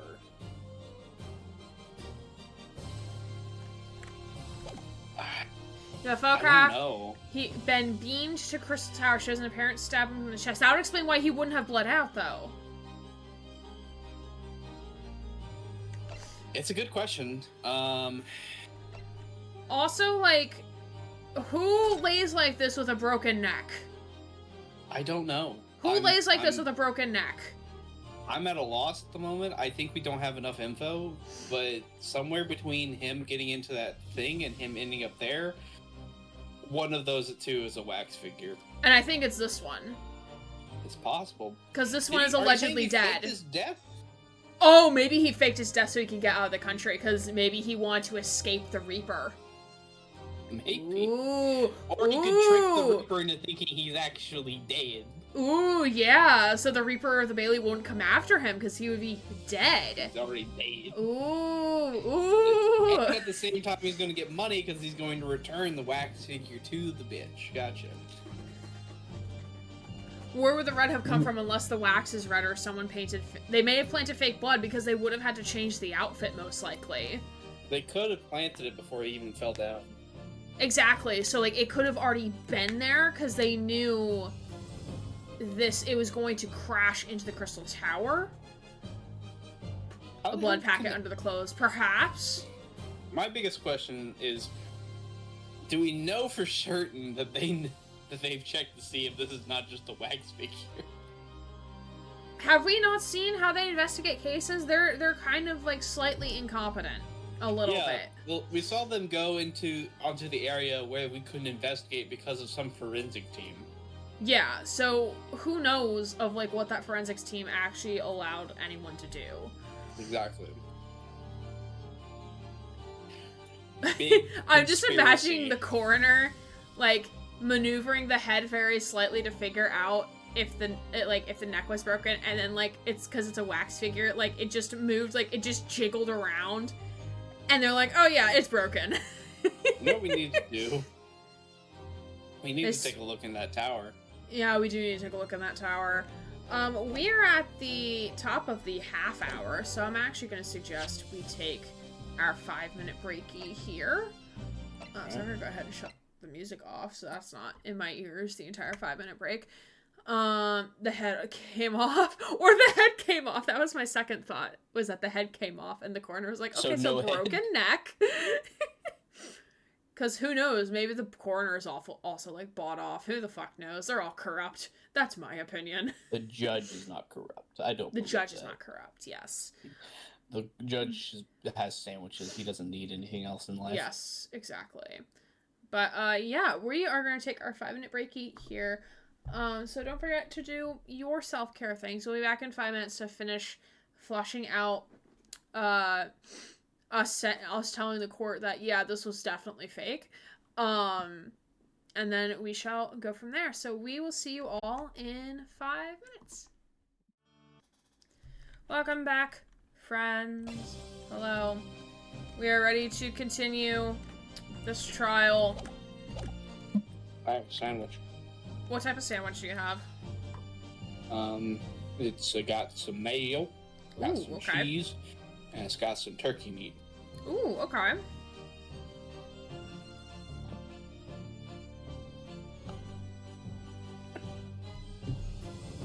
Alright. I know you already read this. And having this other man appear on stage in front of the show as a body double. Twiki. Yes, Twerky indeed. Christmas flavored chips. What does Christmas taste like? It tastes I'm like those curious. spongy cakes that have the sprinkles that are like green and red. What, like fairy bread? Here, let me see. It's got the shape of a Christmas tree. Oh, like the Little Debbie cakes? Yeah, those Christmas tree cakes. Oh, those They're, are like, good. white. Those are good. Yeah, they're like white with like the red stripes. It's Yeah. got, like, Oh, green those are flakes so on it. good. That's what Christmas tastes like. You know what? That is a fair assumption. That's always what I imagine when I think of Christmas, and it makes me happy. Or peppermint. Yeah, peppermint, yeah, also tastes like Christmas. Also true. This Candy one canes. is festive turkey. Okay. My dad has Christmas pudding flavor. Oh god, oh no. Who allowed this man doves in the courtroom? You know what? Let the man have doves. He deserves it. What makes you think that they allowed him to, and that he didn't just sneak them in? True. True. Valid point. Yes, of course. So, in fact, Mr. Asman must have been inside the birdcage that was concealed inside the balloon right from the start. Objection! Objection. That balloon would have been filled with hydrogen, Which would kill somebody, so... Yes. Unless if they're fake and, like, a wax figure. Unless they're not really a human being. Yeah. Vampire von Zeeks. Yeah. For some reason, I have a memory of chips that were made of chocolate with small chunks of peppermint. You know what? I mean, like, chocolate-coated potato chips, like, I can envision that being real, because I'm definitely sure I've had those before.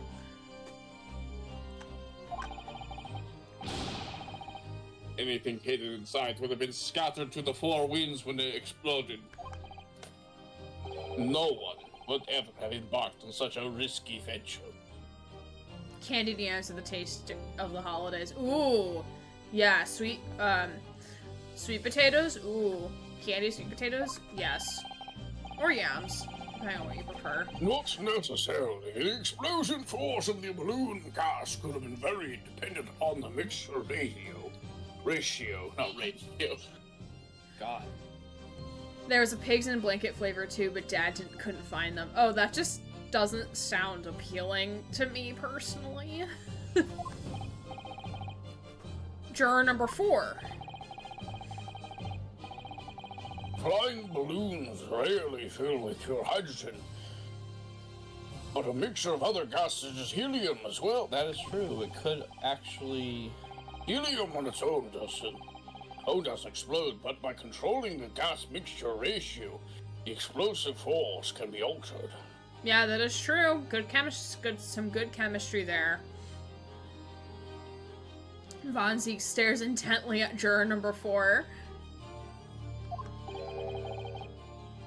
The mixture ratio. Clearly, he did not pay attention in chemistry. It was not part of his noble attitude. True. Obviously, I need to Judge? sound like I'm dying. Obviously, the victim's body would have suffered some burns. That would be unavoidable. But not to such an extent as to render this whole obscene charade impossible. I just need to see Von Zeke's flail over once, like Sholmes. I just need to see it happen once. Von Zeke secretly failed science. I can relate. Science sucked. I was okay with science until like certain aspects, and I was like, no thanks, I'm good. So everything that happened can be explained, logically and scientifically.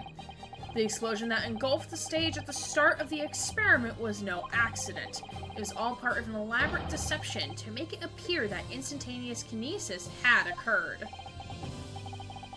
Well, goodness me. Von Zeke went to law school, not the sciences. Fair enough. And if we accept that this is what happened, it means that the victim, Mr. Asman, was never present on the public experimentation stage to begin with.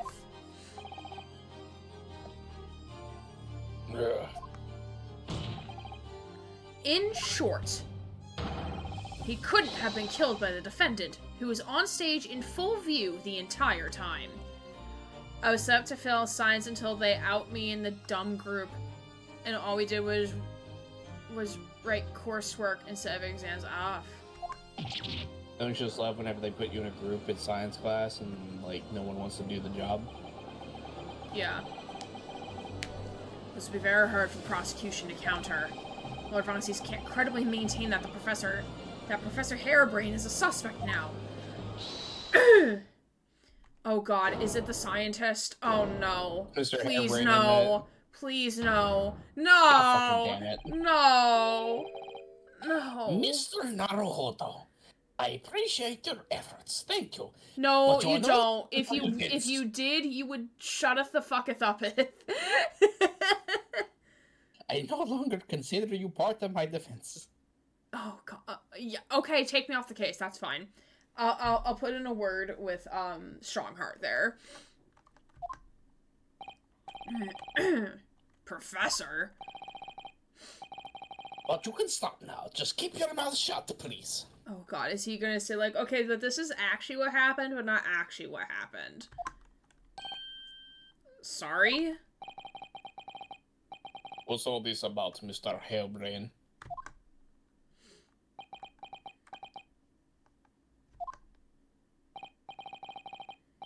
I, Albert Harebrayne, hereby confess. Oh god, No. no.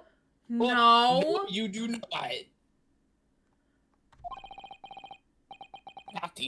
That it was me. Who stabbed Mr. Aldi Asman. No. No. Do not. No. I would like to plead insanity for my client. Judge, please don't listen to what this man is saying. He's been smoking a lot of cocaine recently. This man is. I need you to stop listening to him. This man is not Mr. Harebrayne. It's Sholmes in disguise. Arrest him now. I don't want to perceive him anymore. Why? Or why even have a defense attorney? Dude, stop trying to... Like, he's saying this because he wants to defend his experiment, that he wants to maintain the credibility of his work. But it's like, dude, you didn't kill him. Oh my god. Mr. Harebrayne, you lied to me. I thought you said you believed in the truth of science. And if the science tells you that you're wrong, then you need to accept that. Sorry. God Yes, damn it, it all was that. me. Oh, sorry.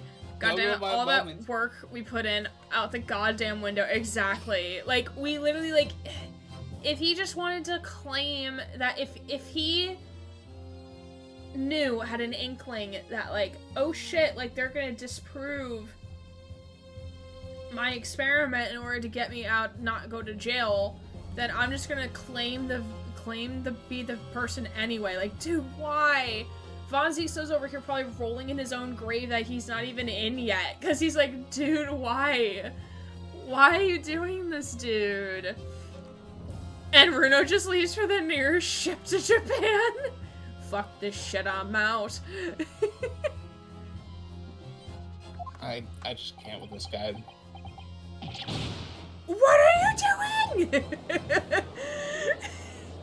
What are I you really doing? need Sato to come out and just like do a takedown on him, please. God, please. God, please. We need the 11th hour. We need the 11th hour. Order, order, order. Well, I guess that's it. All right. I guess he's guilty. Alright, bye. Jordan, court's Defendant, adjourned. explain your sudden confession.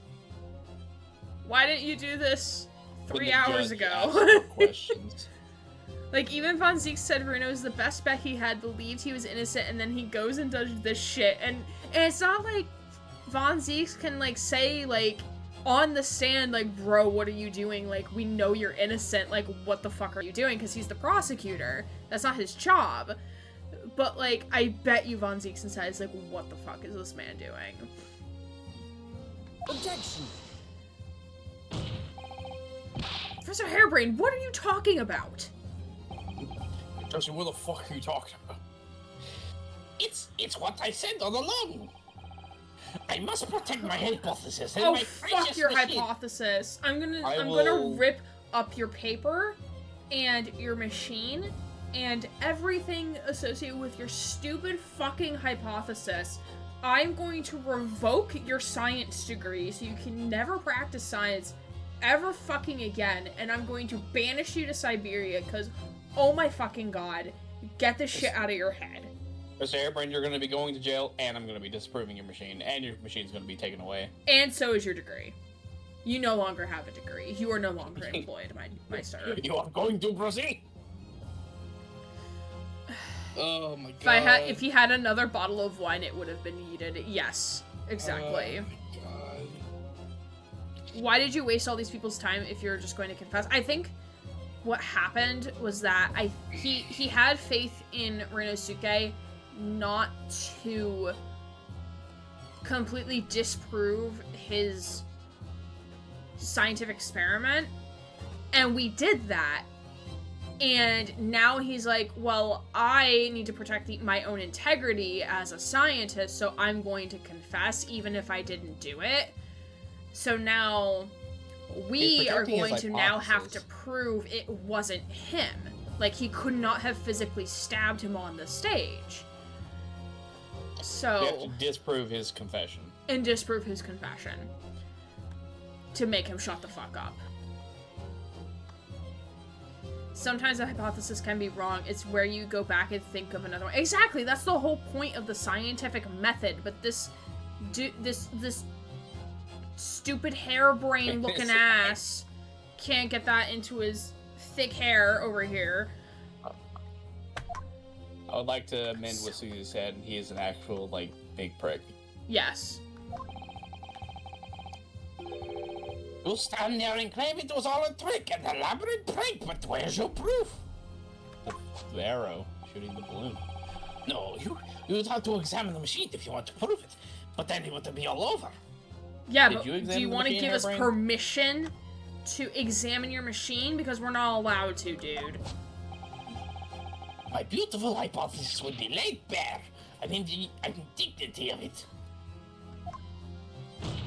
You're going to go to jail, and your hypothesis is going to be disproven anyways, so would you wish... Yeah, exactly. It's clear that you drew the plans for the experiment, but you didn't actually build it. It's quite conceivable that you were duped, Professor. If you'll just let me, I can prove... Your mic cut out. Oh. Barrack! Oh god, first name basis. Oh, Barrack! My bellboy! My mail boy! My best friend of years ago. Yes. I'll cooperate. I'll do whatever you say. I swear it. Oh my fucking... Oh my god. Sir. Sir. I'm gonna have another quarter-life crisis in, like, about, like, 2 seconds from now. Oh god. I hope Bruno and Von Zeke share a drink after this because, damn, we gonna need it. Do I go pour myself a glass of wine at the next break? Is that what I'm gonna go do? Probably. Oh my god. So please. Ensure the special dispensation for the Scientific Equipment Act is adhered to and protect my creation. Sir, we need to investigate your fucking machine. Please, just let us do that. No. Oh, I hate it here. I hate You're killing it. me. You're killing me, Harebrayne. I don't like it here anymore. I want to go home.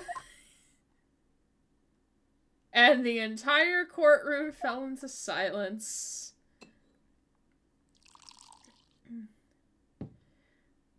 Ah, he pulled out the wine.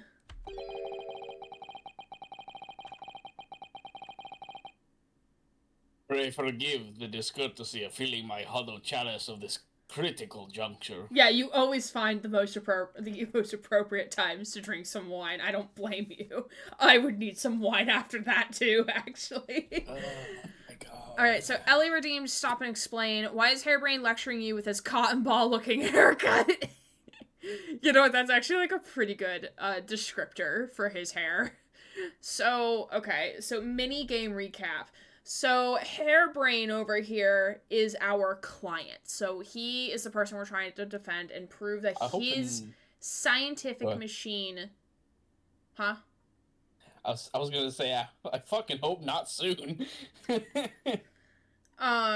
He is our defendant, and we're trying to prove that his scientific machine did not kill a man. So, in order to prove that his machine didn't kill anybody, we have to also disprove the science behind how his machine works. So, because the defendant is under the impression that the machine actually did the instantaneous kinesis, which is basically like teleportation, of the person that was murdered. But Grant and I and chat have also like hypothesized that like this obviously could not have happened, and we theorized different methods of like how that did not happen. So we got to the point in the trial where we were basically saying like, yes, this is how it happened. This could not have happened through instantaneous kinesis. This is how it actually occurred, or what we think at this point, how it actually occurred. And Harebrayne's like, actually, I am going to confess that I murdered this man on the stage. And we're like, bro, what? No, you did not just say that. I'm gonna yeet everything in this bench at you right now. So that is why he is yelling at us. That is why all of this shit is happening. That's why we're all, like, angry at this man. Because we know he's innocent. Von Zieks even knows he's innocent. Yet now he is throwing himself into this just to protect his beloved hypothesis, even though his hypothesis doesn't actually work. But he is under the impression that it is and wants to maintain that integrity. Hopefully that answers your question. I think that's all the major beats that we've hit so far. Right, Grant? Yeah, I think so. Yeah. Well, thank you for redeeming that. I'm always down to, like, stop and explain what is happening in plot, regardless of what game it is and what we're doing. Especially with Great Ace, because plot can move so fast sometimes, especially, like, as new evidence comes in and whatnot. It can get pretty confusing pretty fast. Especially if, like, you're lurking or popping in and out, for whatever reason. Like, I could totally understand it. Or if you're just chatting here and following along and you're like, wait, what just happened?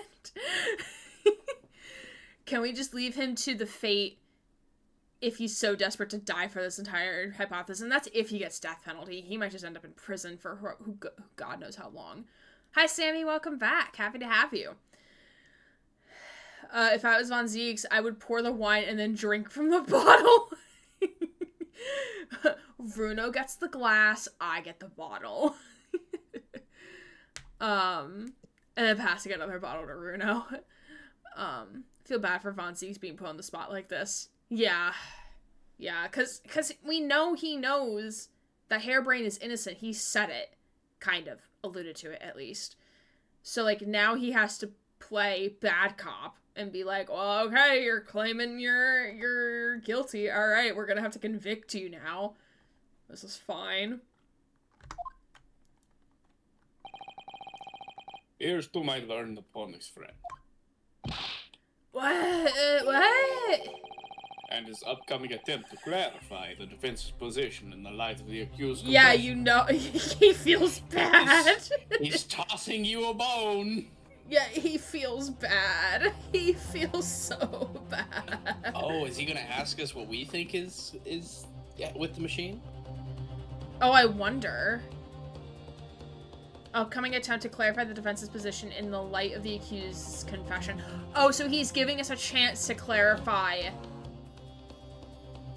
what our client is saying. So we're basically going to be like, oh, ignore my client. He's on the drugs right now, so he's not being coherent. This is what actually he's trying to say. Instead. You intend to formally assert that the experiment was nothing more than a conjuring trick? Oh, so Von Zieks is gonna go with what we say and not the defendant. Oh, I love this for us. Von Zieks, I love you so much right now. He's on the scientific crack. Because the moment you do, the Special Dispensation for Scientific Equipment Act that protects the professor's invention will cease to apply. Ah, and then we'll actually be able to investigate it.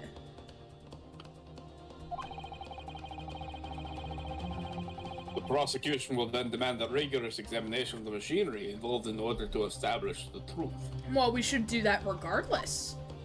Well, we can't because of the act. I know, but, like, the act should not, like, be a thing when it comes to interfere with the law, essentially. The law itself isn't comprehensive enough. True. Doesn't Vazix, make you've the worked so attempt hard. look Let me harder. give you a subtle nudge. I knew he'd help us some point this case. Yeah. And I love him for it, honestly. However, if you acknowledge the machine is genuine and instrumental in the victim's murder,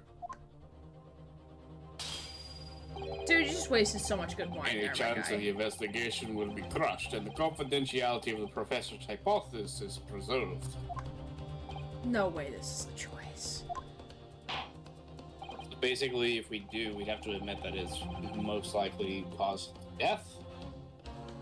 Yeah. Well, counsel, what is the defense's official position on this matter? What Professor Harebrayne, my client, actually asked of me was to prove that the explosion on stage was an accident and protect the secrecy of his hypothesis. But there's no way to do that without implying the professor's guilt. Do I protect my client's life by asserting his innocence, or do I hope my client's request must see him condemned? Either way, I can't avoid betraying his trust. You've been silent long enough. Isn't talking your trade, my learned friend? Or has all knowledge of his English escaped your confused opponent's mind? Yes, actually. The impressive part is in his pearly white gloves have not a single stain on them. Impressive given Red likes to stain easily. Oh yeah, that is true. So don't waste the wine, save it for Bruno later.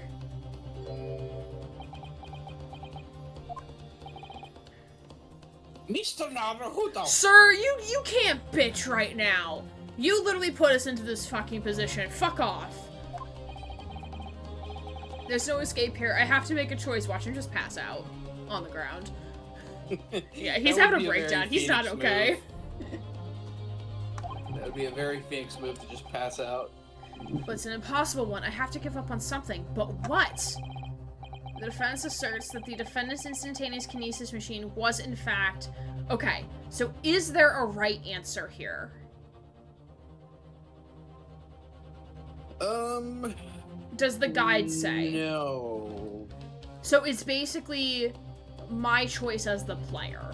Regardless of which one I choose, it will lead eventually to the same outcome, right? Yeah, that's what it seems like. Wake up, Lieutenant. It's me, Connor. Hey, Varian! Thank you for the raid! Hello, friends! Welcome on in!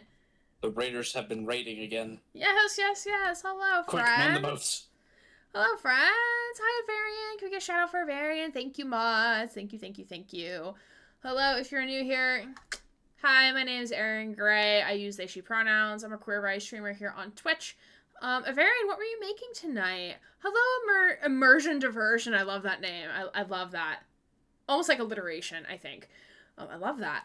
Welcome, welcome, friends. We are playing some great Ace Attorney. We are at a very pivotal moment in this trial, so you came just in time for me to make my next choice. Or, like, the only choice that we can actually make that's, like, our own choice and not the correct answer. And I am joined by my friend Grant, subtotal Aljar below me. Hi. Who is helping me do some voice acting and whatnot. I stream 4 days a week here on Twitch. We are going to be starting 2 new games this upcoming week. We're going to be starting Hellblade Senua's Sacrifice tomorrow night, and then we're going to be starting Mass Effect on Thursday.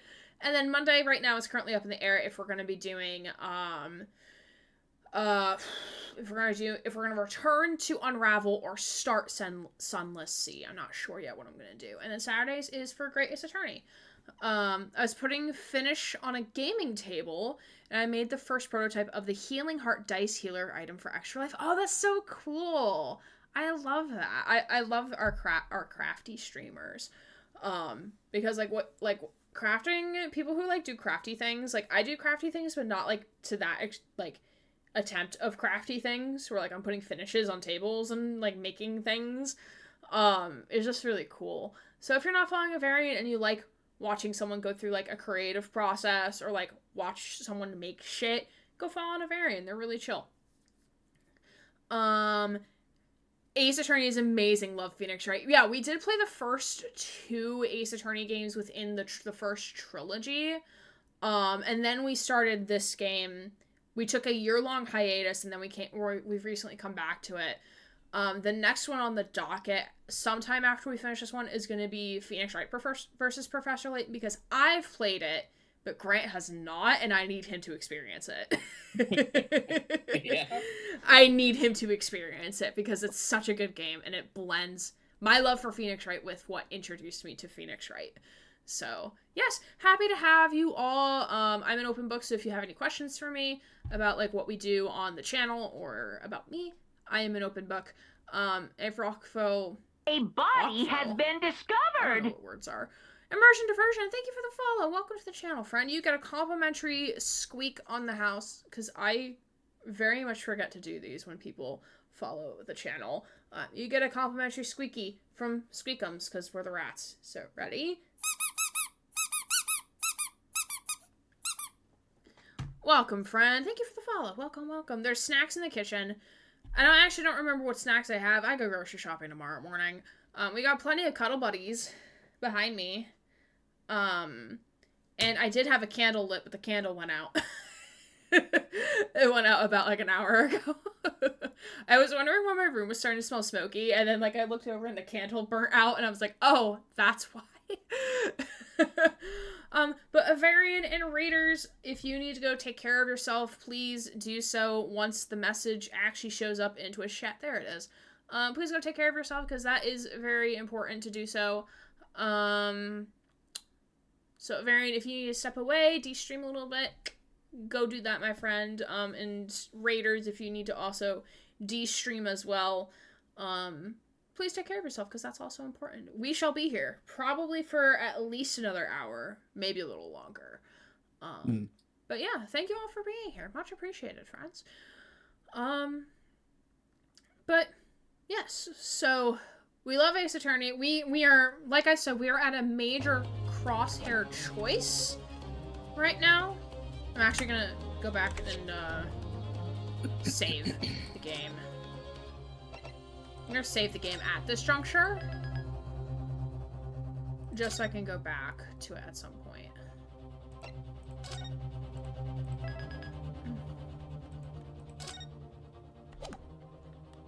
Okay. So does the guide say which one is preferred for you to pick, or is it completely up to player choice?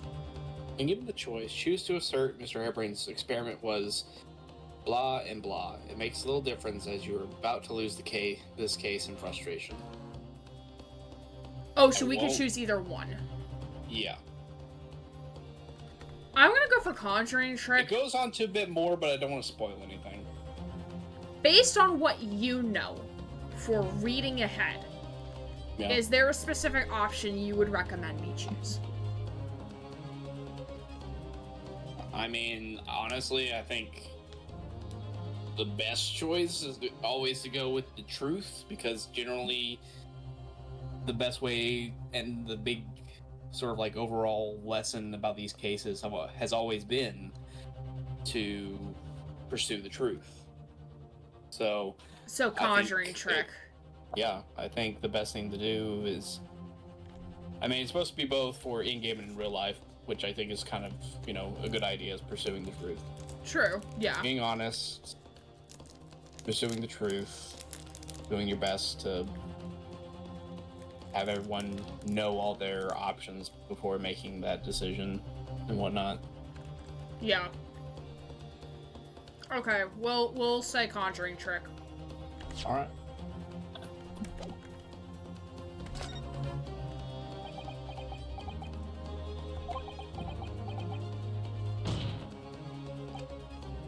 Oh, he can't say it! No, I can't say it. My client placed his faith in me. I just can't let him down.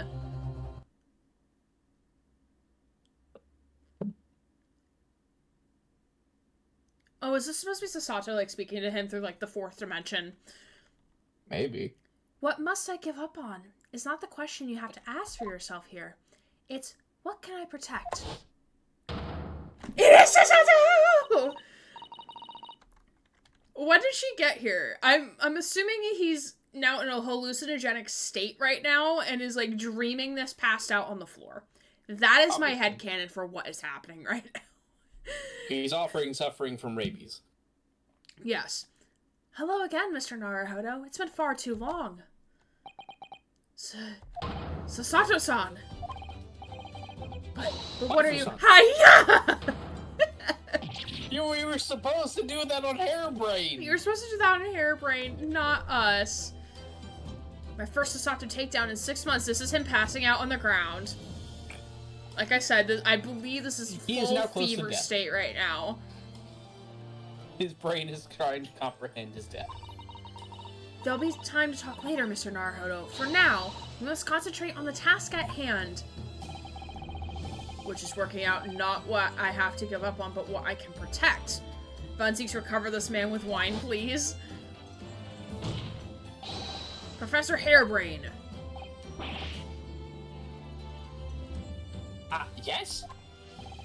Yesterday you told me that science is the pursuit of truth. There we go. Well, my job is to pursue the truth too. Yes, of course. And personally, I believe that you didn't stab Mr. Asman. I think you've come to realize something yourself too, haven't you? That your experiment and the machine you built with the victim are questionable. The truth behind that is what we must both pursue now. Noises. And the wine has been yeeted. So, you finally opened your... I really hope Von Zieks is saying this to Harebrayne and not to us. Because it wasn't us, it was Harebrayne. You smacked the shit out of Harebrayne's mind. And as for you... I just see him disassociating in court and just panicking, yeah. Albert, you can't ignore this any longer. Ooh, first name, uh-oh.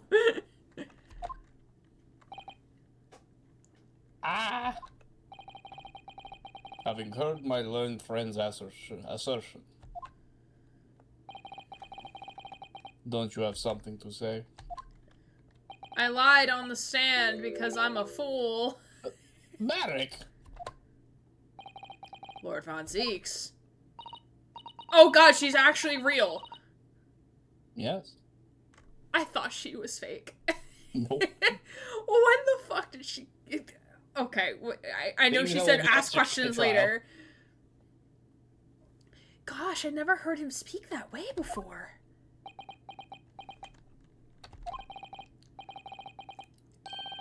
In truth, there's one thing. Something I've remembered that's of relevance. What? On the day it happened, just before I began the experiment, I saw a man near the stage. A man holding that crossbow. Oh shit. I beg your pardon? Sir, please, that would have been useful like 3 hours ago. Professor! Did the man have any distinguishing features? What did he look like? Tall? Taller than me? And thinner than me, with straight hair, straighter, and whiter than mine. Let me see, one less lens than me, too. Monocle, a rather stylish black monocle. Interesting. Have we seen a man that looks like that?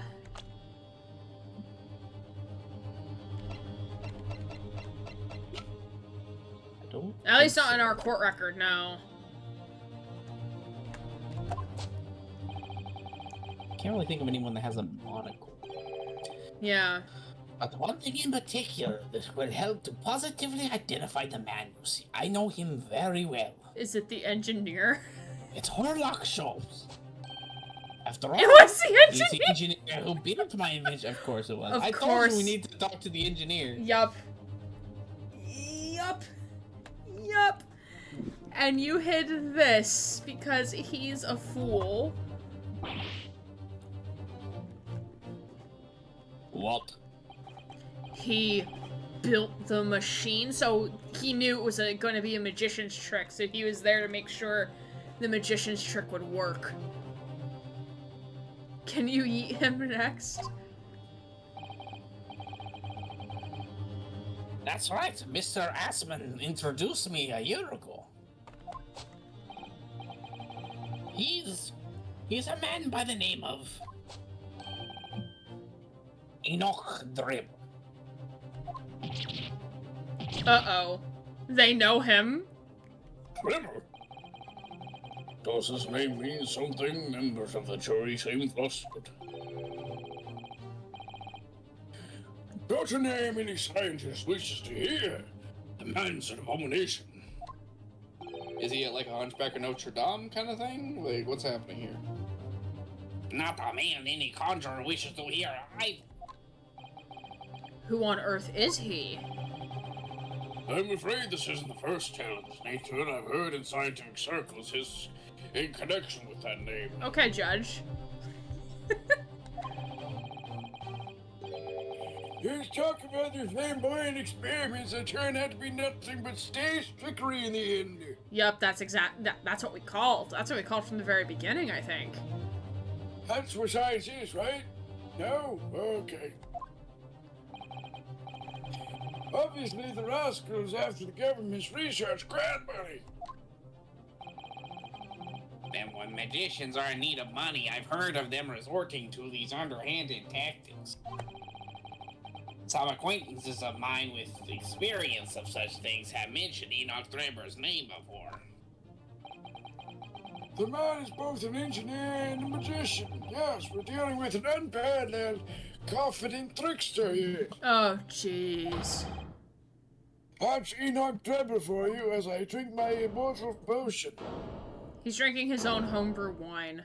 He made some moonshine to go. It's the only way I can get through this goddamn trial. Same, bro.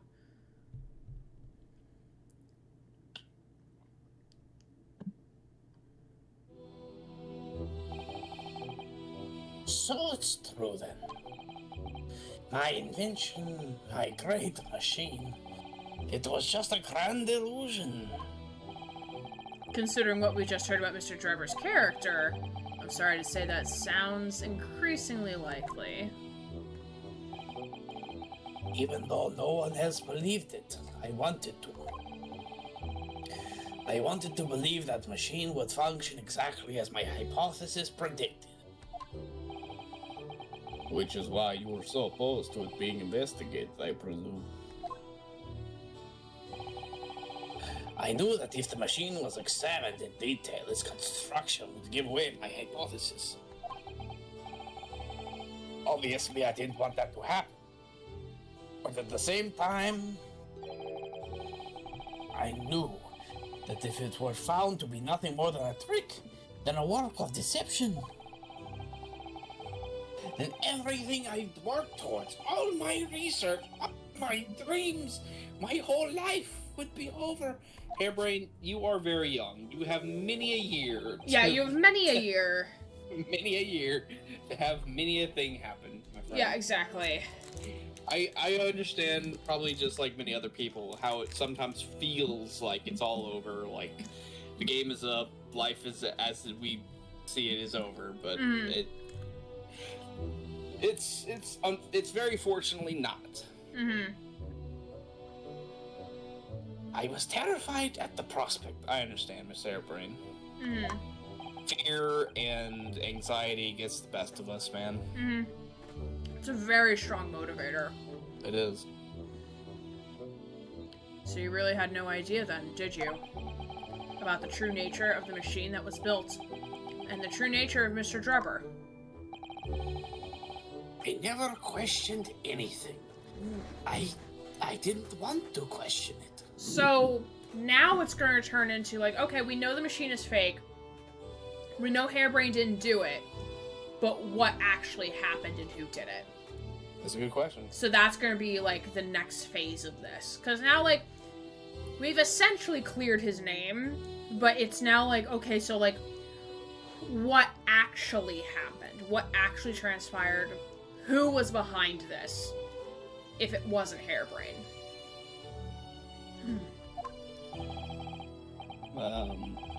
The science team. Yeah. Forensic science team. Yeah. It's entirely possible that Mr. Asman and Mr. Drebber were working together to use you as a means of fraudulently acquiring the research grant money. Probably, yeah. Yep. That's what you called. I still don't know where it went wrong, if it did. Yeah.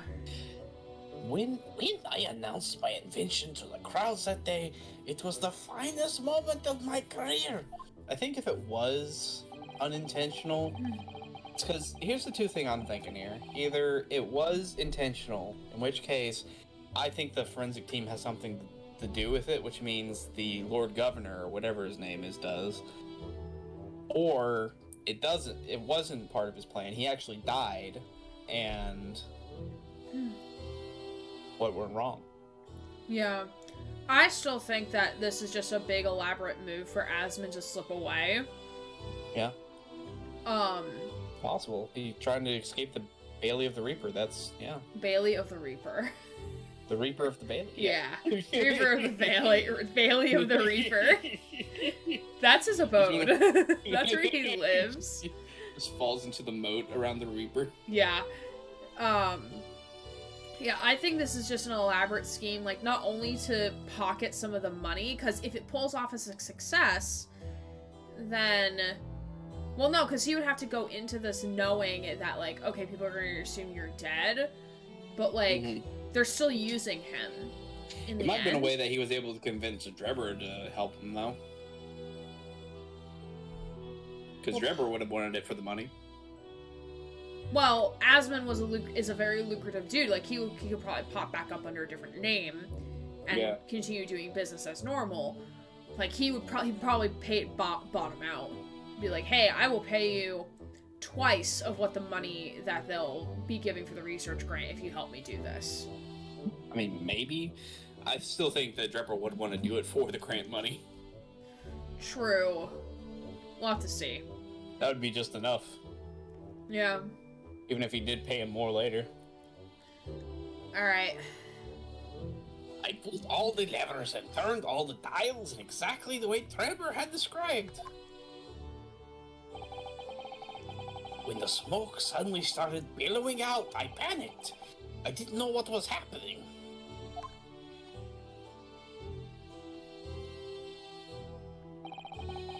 But I really don't know how the whole illusion was made to work. I don't know anything anymore. Poor And man. that's what we call learning. Yeah. Let me confirm one final point with you, Professor. Do you now consent to the prosecution submitting the necessary paperwork On the scroll. to release your invention from protection afforded by the Special Suspension for Scientific Equipment Act? I like to imagine there's nothing on there. He just likes doing it for, like, pose. For effect, yeah. Yes, please go ahead. I'm very sorry. Either way, Asmund won. It's a success. He funded teleportation, or he leaves scot-free and Harebrayne goes to jail. Exactly. It would appear that we shall have to suspend proceedings for the remainder of the day now. Lord Fonziques. My lord. The court has newly been aware of another party whose involvement in this matter is critical. Don't know why we didn't ask the engineer beforehand. Or, yeah, why didn't we do that before? Who knows? Yes, talk, Mr. Trevor. Gather information about the man if possible. I would like him served with a subpoena. With pleasure, my lord. Now, counsel for the defense. Yes, my lord. How the hell did your assistant get in? Yeah, I would like to know what. A subpoena. It's basically, you are being summoned to come and speak in trial. It's basically like you need... there are different kinds of subpoena, but yeah, essentially we need information from you.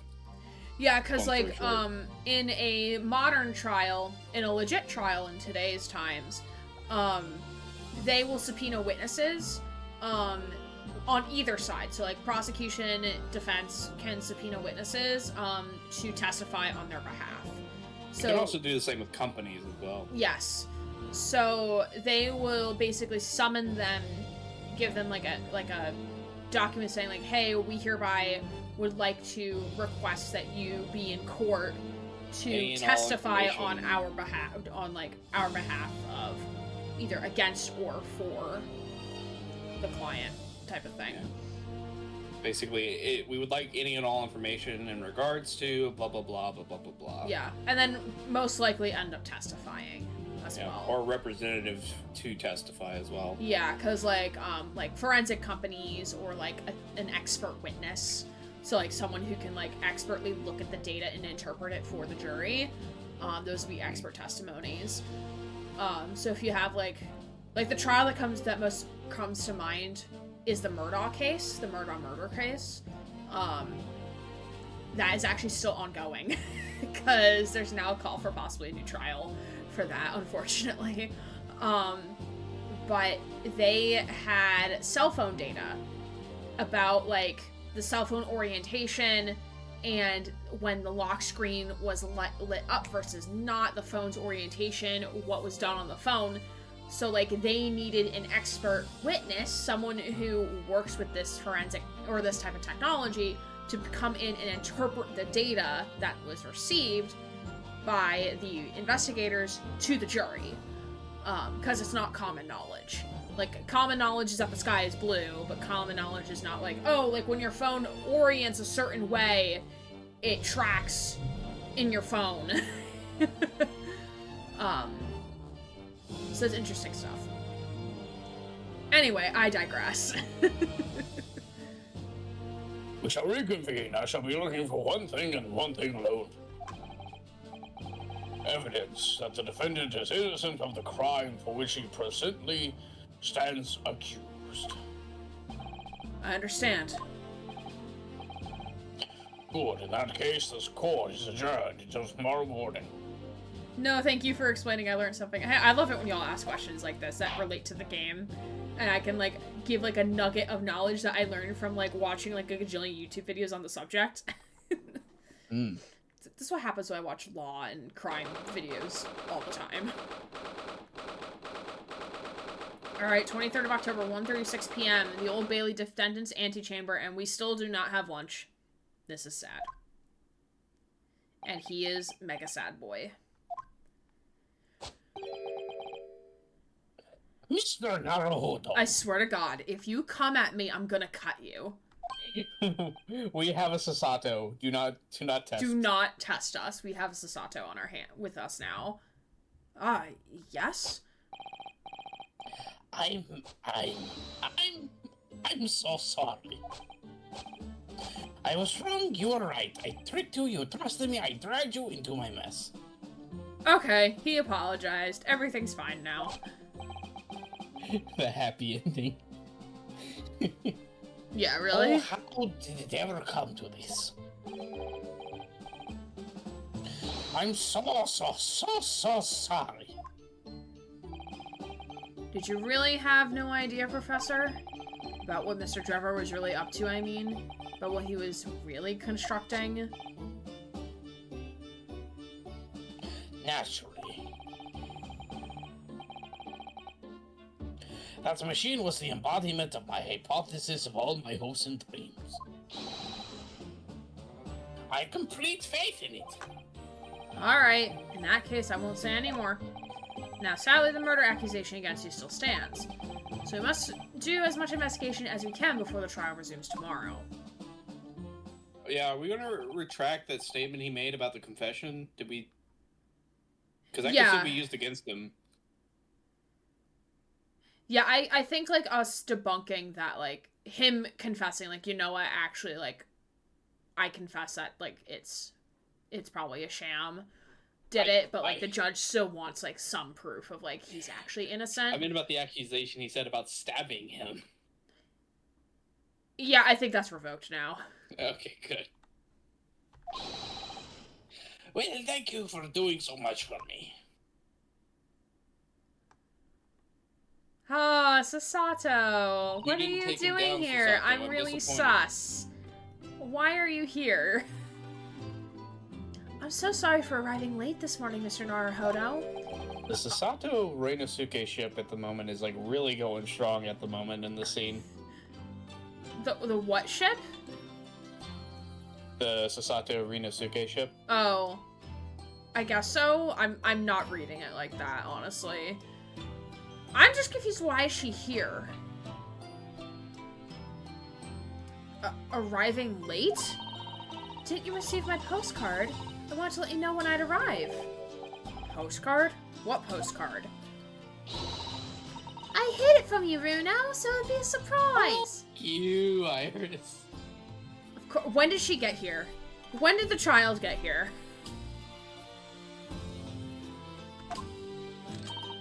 Well, did it work? I was surprised, alright, especially when she threw me to the ground. Oh dear, I'm so sorry. No, you're not. I was just happy to see you again, that it sort of slipped out. Ma'am. The Dom Sasato couldn't hold herself. God damn it. Maybe we could stick to more traditional displays of emotion in the future? Susie's train was late into London Victoria this morning, you see. But we made the coachman really whip the horses hard, so she didn't miss the whole trial. Oh no, those poor horses. He looks outside, just sees one dead horse. Oh, Iris. I was watching from the gallery for a while, but in the end, I'm afraid I couldn't contain myself. Well, I'm glad you didn't. Oh. Having you at my side in court gives me the strength I need to win. You don't need a woman by your side to win, Reinosuke. I don't think it was about the woman thing. I think it was about, like, having a good friend at your side. But you still don't need that either. Ah. Because Iris was there to help as in other scenes, so. But, like. Someone there to support you, essentially. I don't know, like, he should be fine to do it on his own. I get, like, for the game purposes, like, it's, like, it gets boring just having a character just, like, talk to himself about, like, what's going on in his head, but, like Susie said, he doesn't need his handheld. Like, but again, from a gameplay perspective, I could see having that other person there with you to, like, talk to about things. Also from, like, the game mechanics standpoint, because, like, the person can give guiding hints about what needs to happen, or what you need to be looking for, is useful, but, like, mentality-wise, like, bro, you don't need someone there to help you, my guy. You're fine. I was thinking, like, from the storytelling perspective, like, he was having a crisis of faith, so he needed somebody there to, like, remind him what he was there for. Sure, I guess. So, I'm delighted to see you back in London. Oh, you're too kind, Mr. Naruhodo. I'm delighted to be here. Why are you here, though? What made you come back?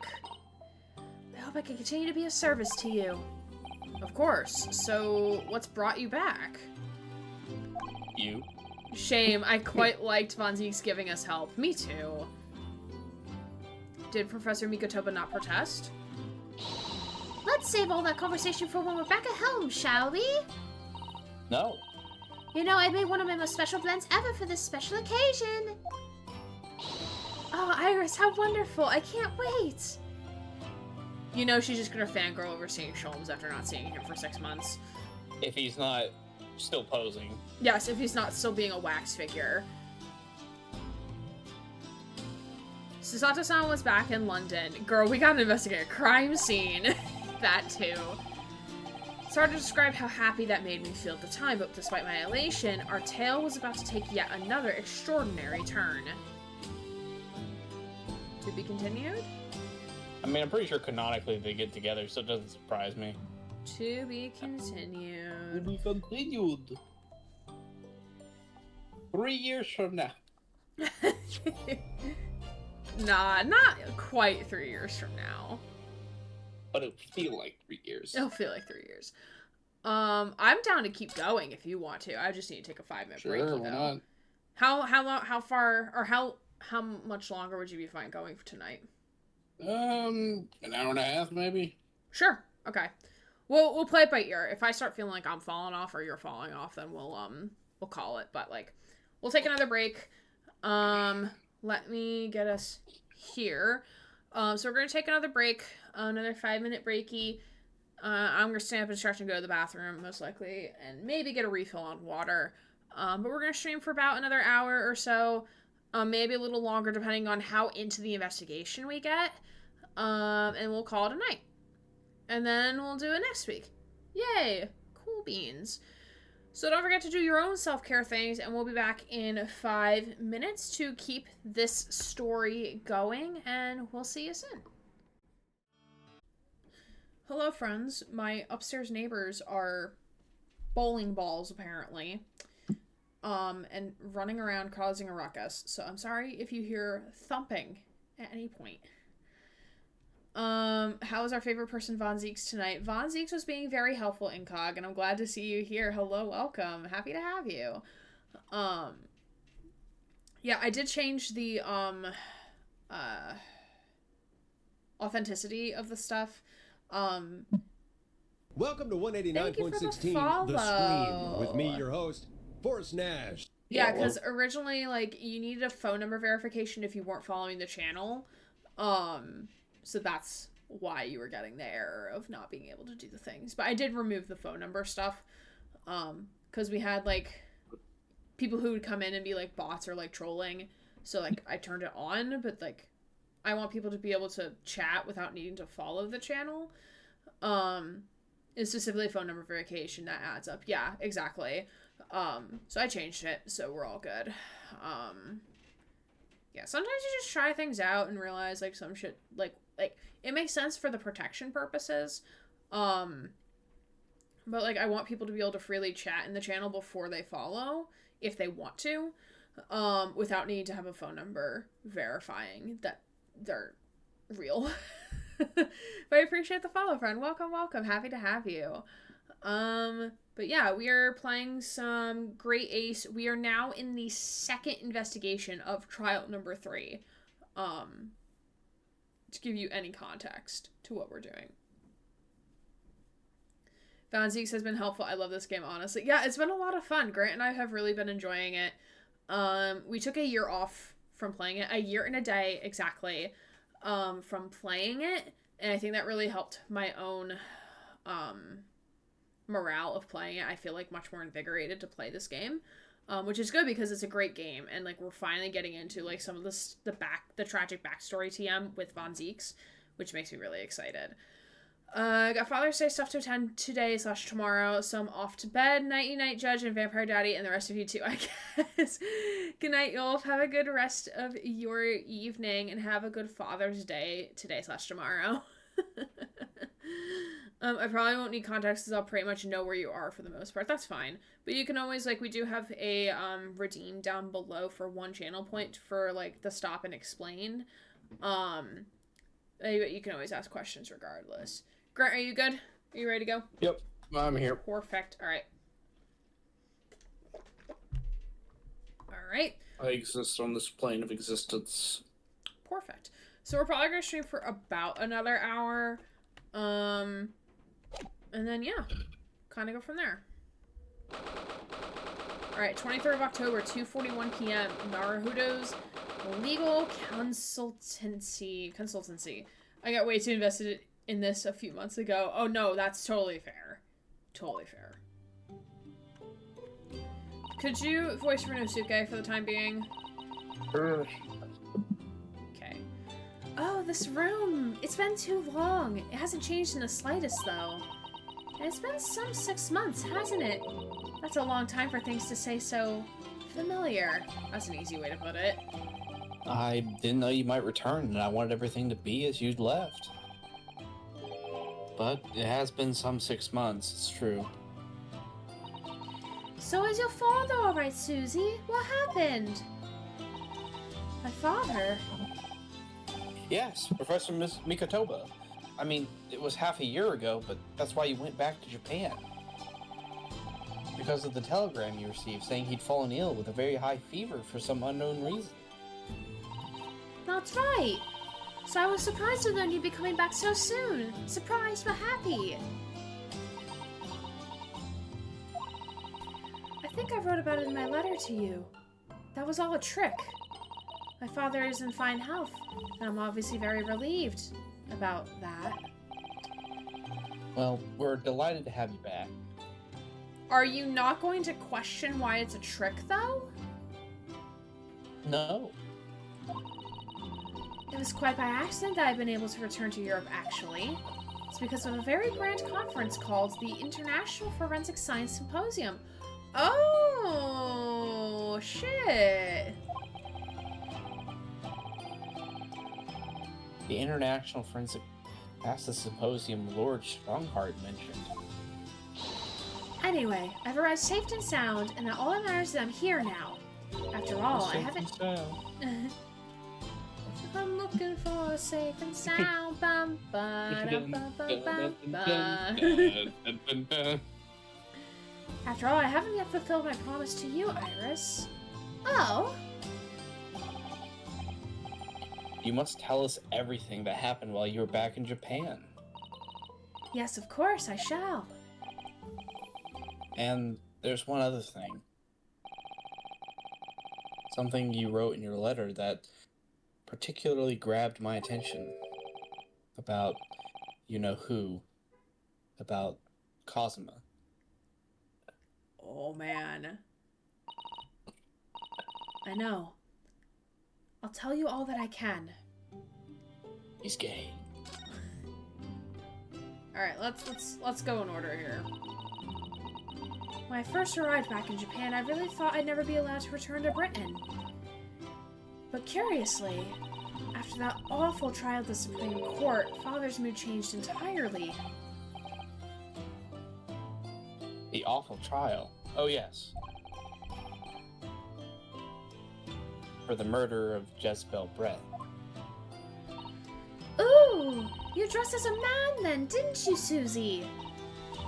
Oh, well, yes. Since women are forbidden in the courtroom, I had no choice.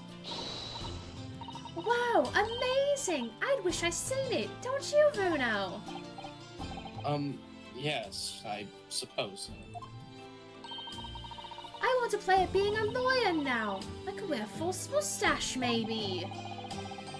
I don't think any mustache would hide the fact that you're just 10 years old, Iris. Oh, she could just be a really short adult. That's some type of Looney Tune shit. It would be. There's something else I've been wanting to ask you, Miss Sato. It's about the real reason why Professor Mikotoba summoned you back to Japan. You said in your letter it was something to do with the convict's loot we found in Mr. Natsuma's lodgings. That's right. The very large dog collar we found with the bee emblem on it. It seemed Mr. Natsume included a drawing of the collar in the report he submitted about his time in Britain. I understand that when Father saw the report, he turned as white as a sheet. Why would that be, then? Father came to Britain himself, of course, to study. It was some time ago now, but he stayed for 6 years. I can only imagine that something must have happened during that time. But if he refuses to tell me what it was, then I intend to find the answers for myself. I've decided that I, for one, won't keep any more secrets. Oh, Susie! That's a very meaningful look Sasato-san's giving Iris there. Alright, let's talk about the science symposium. Lord Strongheart mentioned something about that symposium, too. Iris in the courtroom would be terrifying. She would be terrifying. Especially when she's allowed to wield a gun. I think he said that investigative authorities from 40 different countries would attend. Yes, and from Japan, my father and Judge Jikoku. Jikogu. I think you're right. Jikoku, yeah. Have been G invited. and then Goku. Judge Goku is his name now. Judge Goku, spiky hair. This isn't even my full power. All she needs to do is aim the gun at Judge and it'll be over. A win for Runo. Yeah, really. It's something of an honor, I believe. Well, Professor Mikotoba is the leading expert in forensic medicine in our country, after all. But who's the other person you mentioned? A judge, did you say? Yes, His Excellency, Judge Saishiro Jikoku. You've met him, Mr. Naruhodo. Last year, in the Supreme Court. You can't possibly have forgotten. That terrible trial of yours, where you were accused of murder. Oh god, that seems so long ago now. I know, right?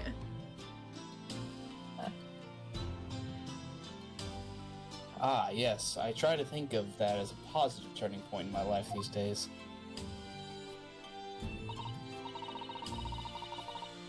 Well, it was Judge Jikoku who presided over that trial.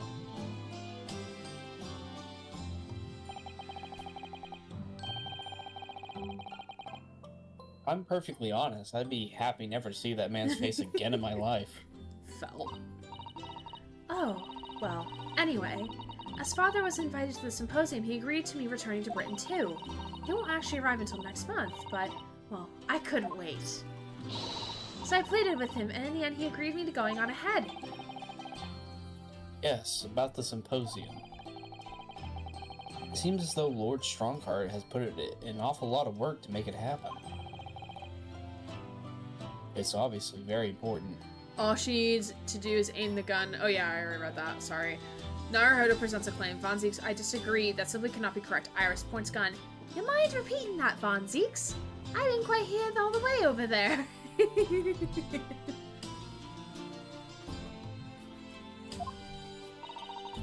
I believe it is, yes. As I understand it, Lord Strongheart organized the entire event himself.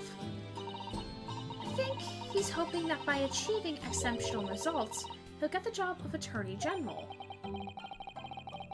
The most senior position in the British justice system.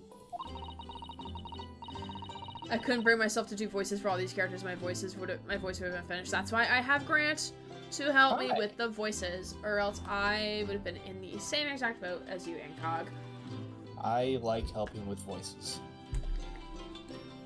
Grant does great voices as well. Thank you. You make me blush. He's hoping to use his power to create the world's finest policing institution. That's what Father said anyway. Apparently it's Lord Stronghold's lifelong ambition. If not for Grant's assistance, Gray's voice would be dead. Yes, very true. Accurate statement. Does Professor Mikotoba know Lord Strongheart personally, then, I wonder? Actually, Lord Strongheart gave me a long speech about this very subject only yesterday. See, even I couldn't do a good Iris voice like that, but you're all, like, granted, I don't know your gender, or your assigned sex at birth, but, like, I have a slight advantage because my voice is female. It is a femme voice, so I can go high. I'm male, don't worry. Yeah, I wish my voice can go as low as Grant's, but I cannot. My voice cannot. Nay. I can. But I sort of lost the will to live early on and didn't really think this much of it. Same. Oh god, I remember that posted. Oh god, because it took like, didn't he say like there's like 100-something articles or some shit? Lord Strongheart really lost track of time there, strangely. Yeah, we had some issues there, didn't we? My pitch goes deep instead of that. Well, makes sense. Makes sense. Men's voices can usually go much lower. How trying for you. Alright, Josiah Brett. Oh yeah, he's the one that, like... In the hut. Yeah. Josiah Brett. The woman whose unforgivable actions ended in me being wrongly accused of the crime of I didn't commit. The murder of Dr. John H. Wilson. Yes, Josiah Brett. That's a name I won't forget for as long as I live. The extraordinary thing is, though, it seems it's a name we should all forget. Sorry? Since the incident, our government's intelligence services have been investigating Miss Brett. But it turns out that an Englishwoman by the name of Josiah Brett didn't actually exist. Didn't exist, but how can that be? Because she's a spy for the British government. Yep. It was a pseudonym. Her real name was Shin. And she wasn't visiting a student either. That was a front. A front? Who on earth was she then? Miss A. Shin.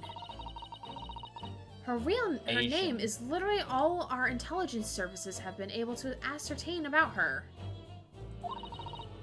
Nobody knows why or even how she came to be in Japan. It's a complete mystery. But that makes no sense. It's no easy task to be accepted as a foreign student anywhere. What could the woman have been up to? I'm afraid I really don't know. The only thing we can be sure of is that she had some business in our country that we don't yet understand. Maybe something to do with the letter that we saw at the very end of the first game. Probably, yeah.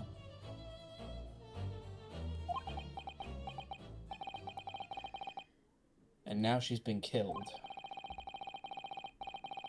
Well, all the questions surrounding the existence remain unanswered. I'm afraid so. Asian. Who on earth was she? Asian. She was Asian. Why do I feel as though I've heard that name before somewhere? Because that's what all people describe people from Asia. Alright, what about Kazuma? After my friend Ray's trial, the reporter who actually killed Miss Brett said something very strange. Oh man, I can't handle the fact that she was in that, like, tomboy outfit. It was too good. Many memo. I remember this guy. Yeah, I do remember that guy too. I know the truth. I know you had a hand in what went on in that visiting student's fate.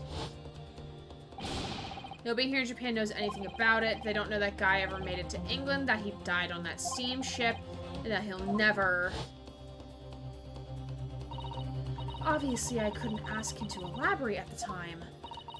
But later I visited the man in his prison cell and asked him what he was going to say about Kazuma-sama. And what did you learn?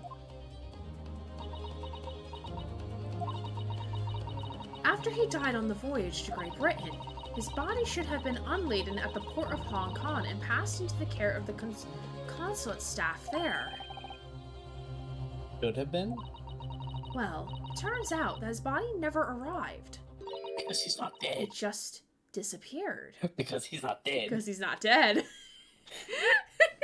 Because he's not dead. We think he's still alive. I am 2 steps ahead of this game. Ooh, don't actually confirm or deny anything, Incog, because I know you've played this game. Don't confirm or deny anything. Yes, because dead bodies can totally walk off. I mean, I've seen it in The Walking Dead, so it must be I true. mean, yeah, I would have to go back and because it's been so long. Like, it's not like we're playing this game, like, day in, day out, 18 hours on end, where we remember all the little details. So, like, I would have to go back and rewatch that entire case to see, like, everything regarding Kazuma's body. But, yeah, I firmly believe he's not dead. I think he's the apprentice for Von Zeeks. Yeah. I thought so too when I saw it. What? Kazuma's body vanished? Our government tried to cover the fact up, it seems. They erected a grave on the cliffs by our hometown. Except, Kazuma-sama isn't there. Did Professor Mikotoba know about this? Yes, it would seem that he did. But he didn't tell me. They're still investigating what happened to Kazuma-sama's body as we speak. I just don't believe it. And what is this acute feeling of apprehension I have all of a sudden? The Kazuma mystery. Ooh.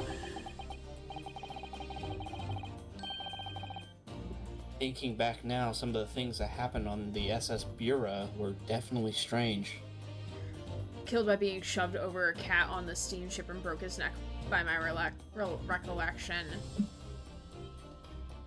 Thought it was a snake. I don't remember. I mean, oh, go ahead, sorry. I mean, after he died, we never saw his body again, did we? Because he wasn't dead. That was just a wax figure. Could it be?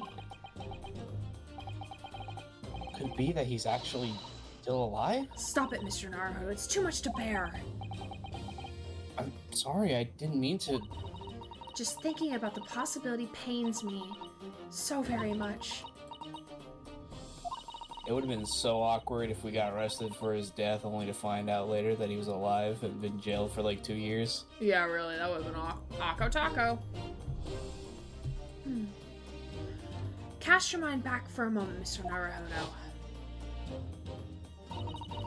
When Kazuma-sama was discovered, Mr. Sholmes was there, wasn't he? And he definitely examined the body. I remember it clearly. You're right.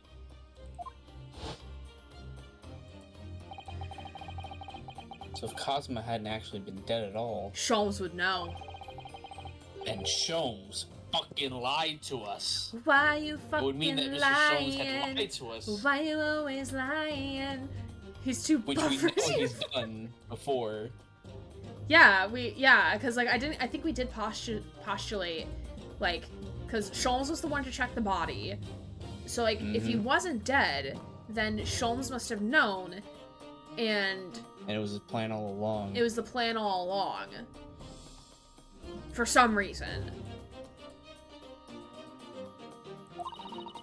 Because the Reaper of the Bailey, perhaps, might have been conspiring something with him. Cook, stop fucking lying. Could you stop lying? Cook, I love you. But there's no reason why he would possibly have done such a thing. Meanwhile, Iris is listening to this entire conversation. What was that about someone named Dr. Wilson? Yeah.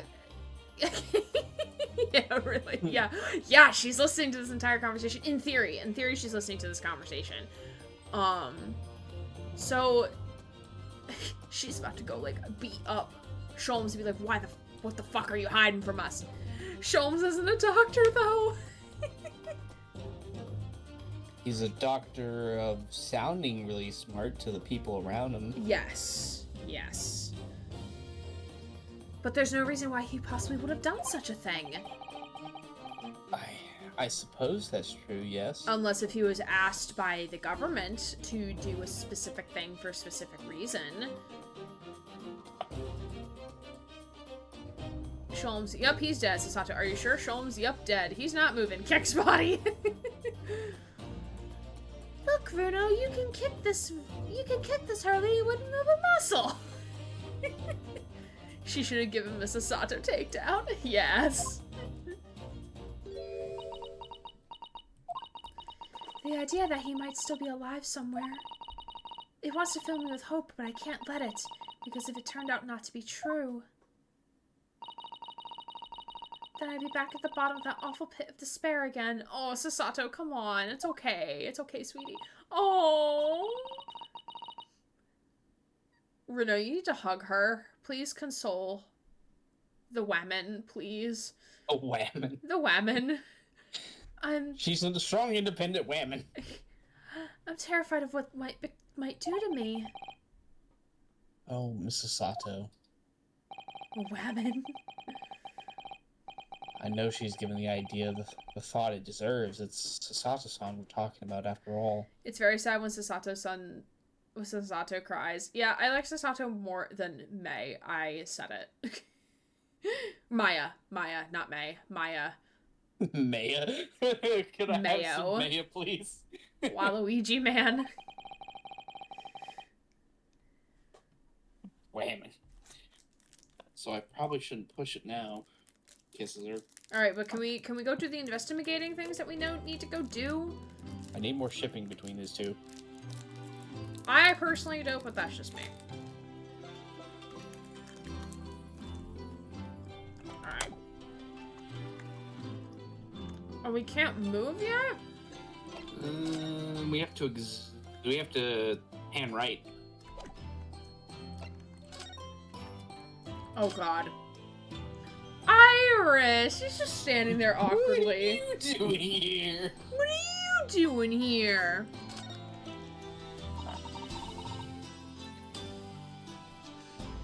It must be about a year ago now. I wrote a really long story based on some of my father's old notes. Onions! Yeah! Everyone give it up for the onions! Woo! God, those things look ripe.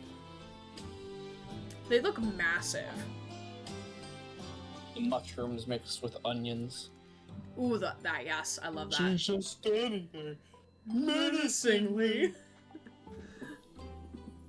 Onion Jojo buzz. poses Cyrus.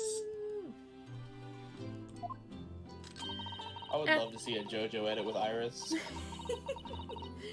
It's about one of Hurley's greatest exploits. I call it the Hound of the Baskervilles. Oh no. No. Oh yeah, but then Mr. Sholmes forbade you from publishing it. Yup. And put the manuscript somewhere nobody could get their hands on it. Well. So nobody knows anything about it apart from Hurley and I. But for some reason, you knew the title of it, didn't you, Susie?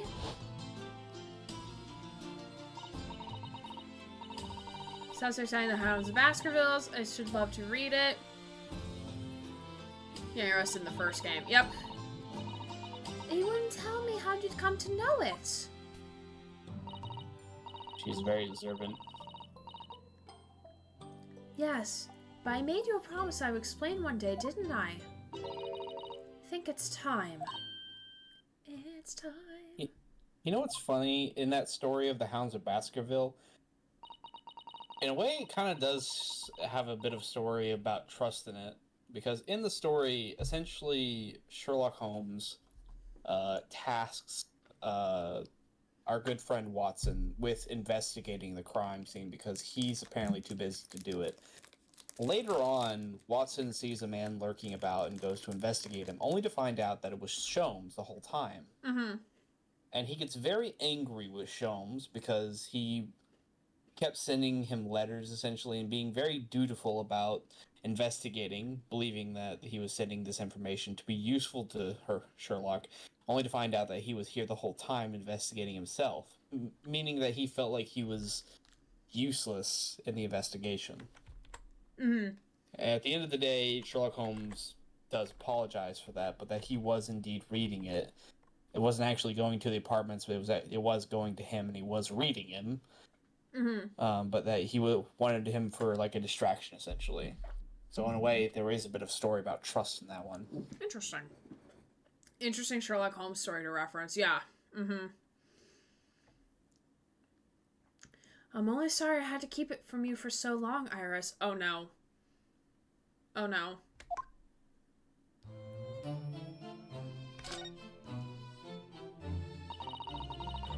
It was completely by accident that I came to know of the title of your manuscript, Iris. It was a short while before we left Japan. I was cleaning Father's study, and I saw something on his writing desk. A large box of papers. There was a label affixed to the box that was written in English. It read, "The Hound of the Baskervilles." What? My Baskerville story? Of course, I had no idea what it was at the time. But Father came in and... Susato, what are you doing? Oh, Father! Did you look at those papers? No, I simply read the label, that's all. Well, put it out of your mind. Sorry? Forget about what that you ever saw it, and certainly don't tell anyone else about it.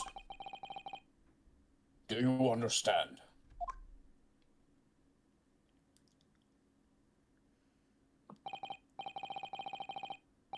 But what was Iris's manuscript doing in Japan? I have no idea. But when I heard Iris mention the word Baskerville that day, the title just slipped out. I would never have guessed that it was an unpublished account of one of Mr. Sholmes' exploits.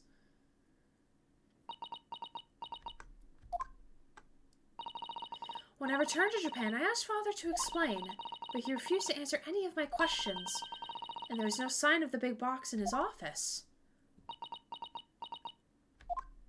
That's because it was given to Kazuma, which then Sherlock Holmes grabbed for it. Maybe. Yeah. That's really all I know about it. I have no doubt that Father has very good reason for being so secretive about it, but still, I've made up my mind to explain myself to both of you.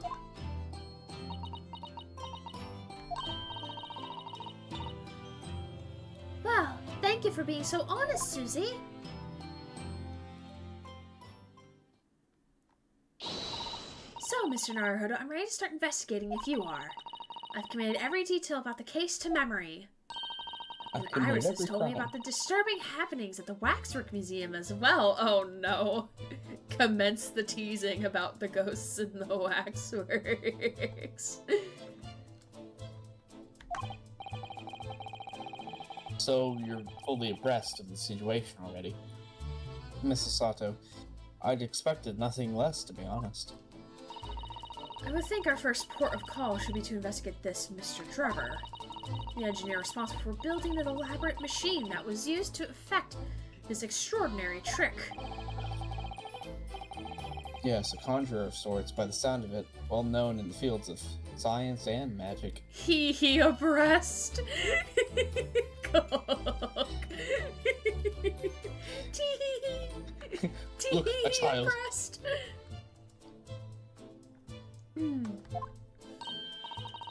Then we need to go and arrest him. No. That's not how this works. Always ready for a citizen's arrest, apparently. Yes. Well, yes. He must know the truth behind this case, so I agree. We really do need to find him. If, you know, Von Zieks doesn't find him first. True. It sounds like it's a case of tracking someone down. Which is a job for the police, or a great detective. Who is currently being a waxwork display at the museum. Are we supposed to guess who she might be thinking of? Iris wants to go bother Hurley at work again. Yes, that's exactly what's about to happen. Pokes him as he stands. Look, we don't have much time, we so just kick this Hurley and won't move a muscle. That lives rent free in my brain. Get those steel-toed boots on, Iris. She just comes walking in and Hurley just starts profusely sweating. We don't have much time, so we need to get started straight away, I think. The kick lives rent-free. It's such a good moment. My reaction was so good. Good idea. Well, best of luck then.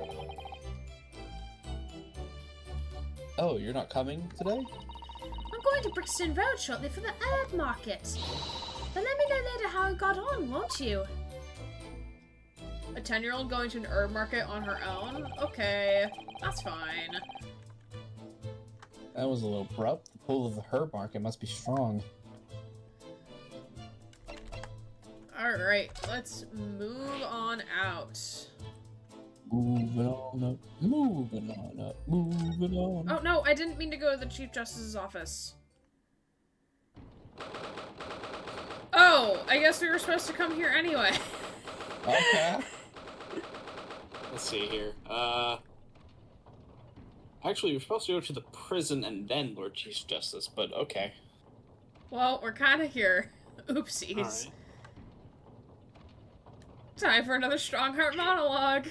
Yay! Oh, who's that standing beside Lord Strongheart? I could probably take Rinosuke, because you're gonna take Strongheart, and then whoever mysterious figure over here is, which is definitely Dredger. I wonder. I've never seen her before. Or maybe not Dredger. Ah, the young champion of the court. You have some success this morning, I understand. And you've thrown the entire government into disarray as a result. Oh, Incog, you don't need to confirm or deny when things are gonna happen. We just like to speculate between ourselves of what's going to happen. You don't need to confirm or deny anything. Rhine-looking man. Reinhardt. Strongheart Reinhardt. They're related. Oh. You mean because of Professor Harebrayne's experiment? Science being demonstrated at London's Great Exhibition. The country has been made to look foolish, and now politicians are scrambling to respond. And they were brothers. They were roommates. Lord Von Zieks is in Whitehall as we speak, giving an emergency briefing. Oh dear, I didn't mean to cause any trouble.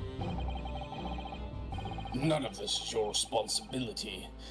The government is entirely to blame for this being taken in.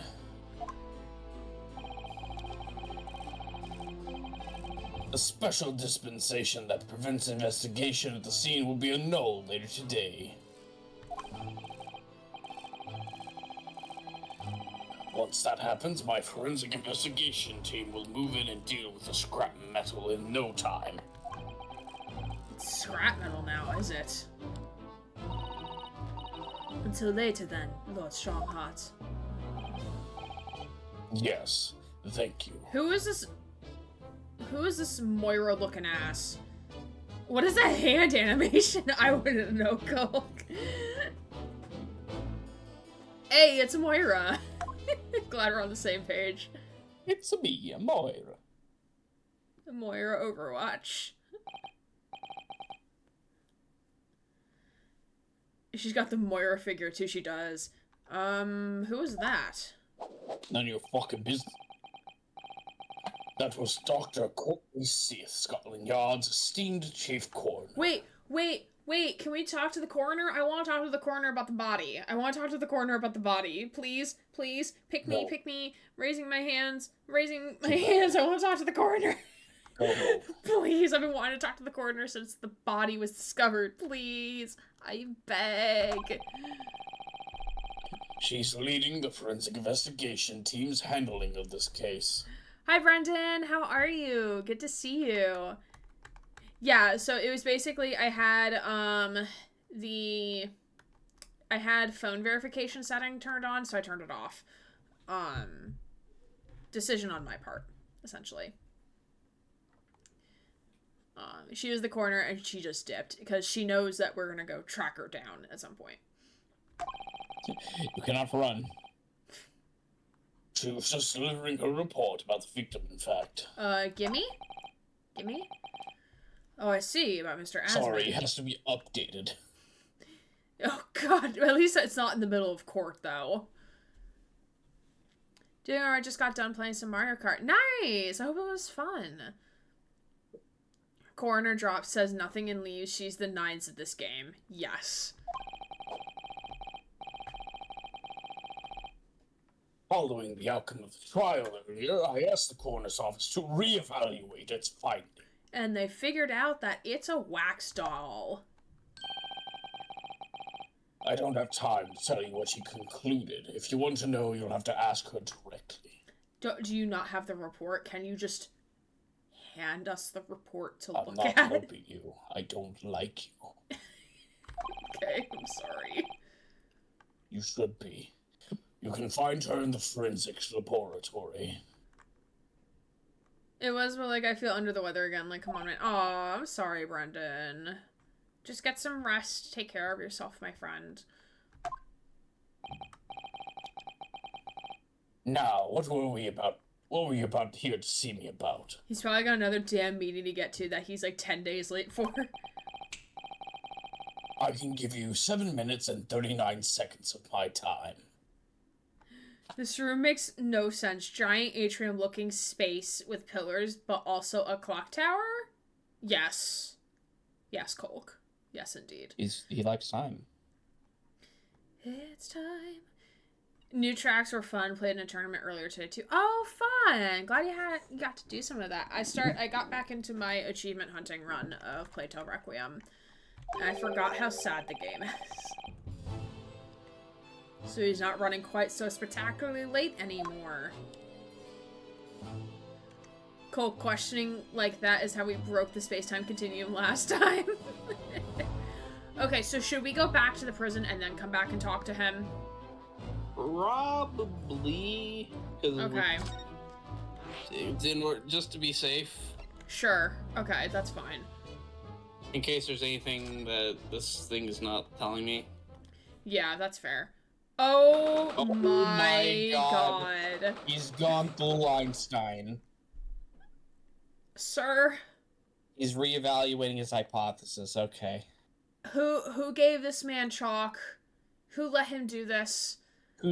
You know what? It was Lord Von Zeeks, wasn't it? I knew it, you fucking Lord Von Zeeks snuck in some chalk. He's like, here, have fun. You're bored. What's he doing? Oh my! The whole wall in the cell is covered in mathematical equations. The prison guards be like, he's writing in code! He's a spy! He's reevaluating his life decisions through equations, of course. You know what? That is valid and fair. He wouldn't stop talking. They had to do something to get him to shut up. And he's still writing more now. Professor, sorry to interrupt. Oh, Mr. Naruto. And who is this young lady? I'm gonna try and make sense of this wall. It says, help me. Sir, you should write smaller if you only have that space to work on. Oh, he did write over here, too. Numbers. I like how it's green, like a usual chalkboard at school. Yeah. My name is Sasato Mikatoba. I'm Mr. Naruhodo's judicial assistant. It's a pleasure to meet you, Professor.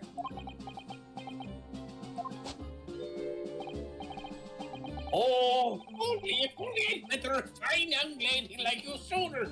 Please do not turn into a nice guy, please. Please. Please. I think I would lose my shit. You know, the person who will have to clean all this up after the trial is going to bitch about it. Yes. Tips cotton ball hair, milady. Yeah.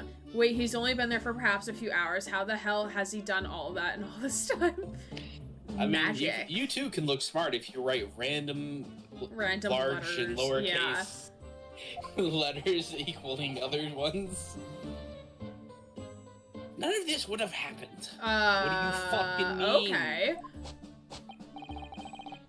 No, that's not logical. That makes no sense at all. No, it does not. Please help. Oh dear, I'm sorry if my presence here upsets you. No, please just do a Sasato takedown. Actually, no, he might actually get turned on by that. You probably shouldn't do that, actually. At least the next person who gets this cell will have a puzzle to occupy them. Very true. We need to protect Sasato-san at all costs. Although she could just use her takedown to destroy him. Wonder if he's done the equation for the Sasato takedown. I'm just, in my head, I was just thinking of the meme of, it should have been me! Whenever she does the Sasato takedown on him.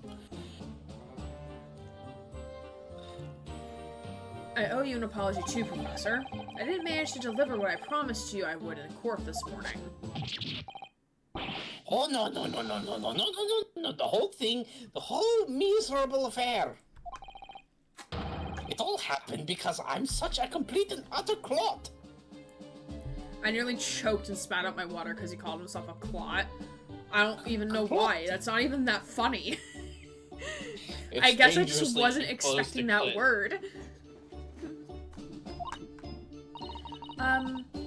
Professor Harebrayne, what have you been working on in your cell? Oh, bitrate, hold on. Bitrate, what are we doing? Why drop frames? What are we doing? You having fun spiking up and down over there? Okay, if any of you buffered, just refresh. Just refresh if you buffered. We're fine now though. Bitrate was having a moment. It wanted to go on a fun roller coaster ride. Yeah. It didn't completely drop. It was just being a little silly for a second. You mean that? Oh dear, how embarrassing. No, Susie, not your internet. On my end.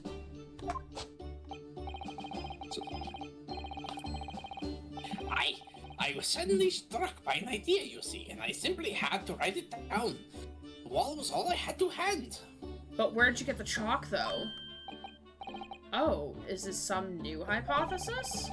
Something to surpass super high voltage instantaneous kinesis, maybe?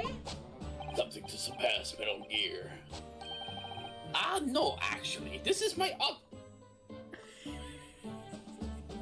You fucking stunned me, Harebrayne. You actually I love that, like, your brain just glitched in the middle of saying autobiography. That you didn't actually finish the word. That your brain just dead stopped. It just deadpanned. And I love it.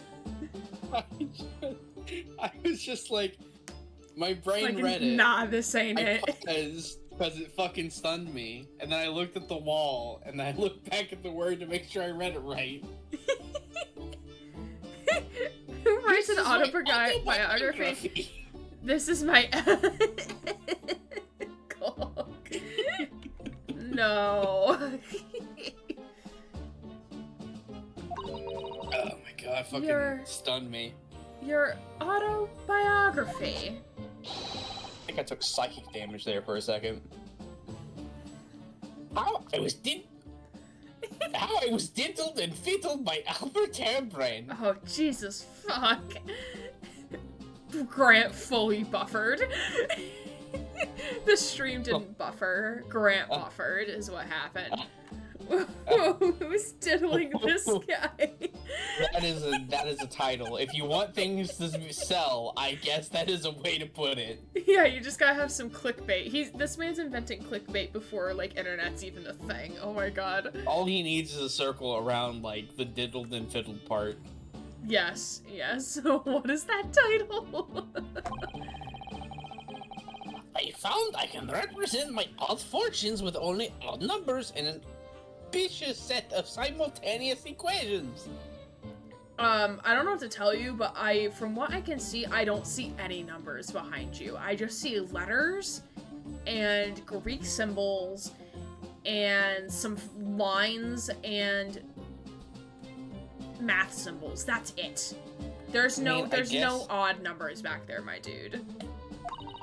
This might be a bit of like a actually moment, but if variables and equations are kind of imaginary numbers with... Yeah... You're right, they're not numbers.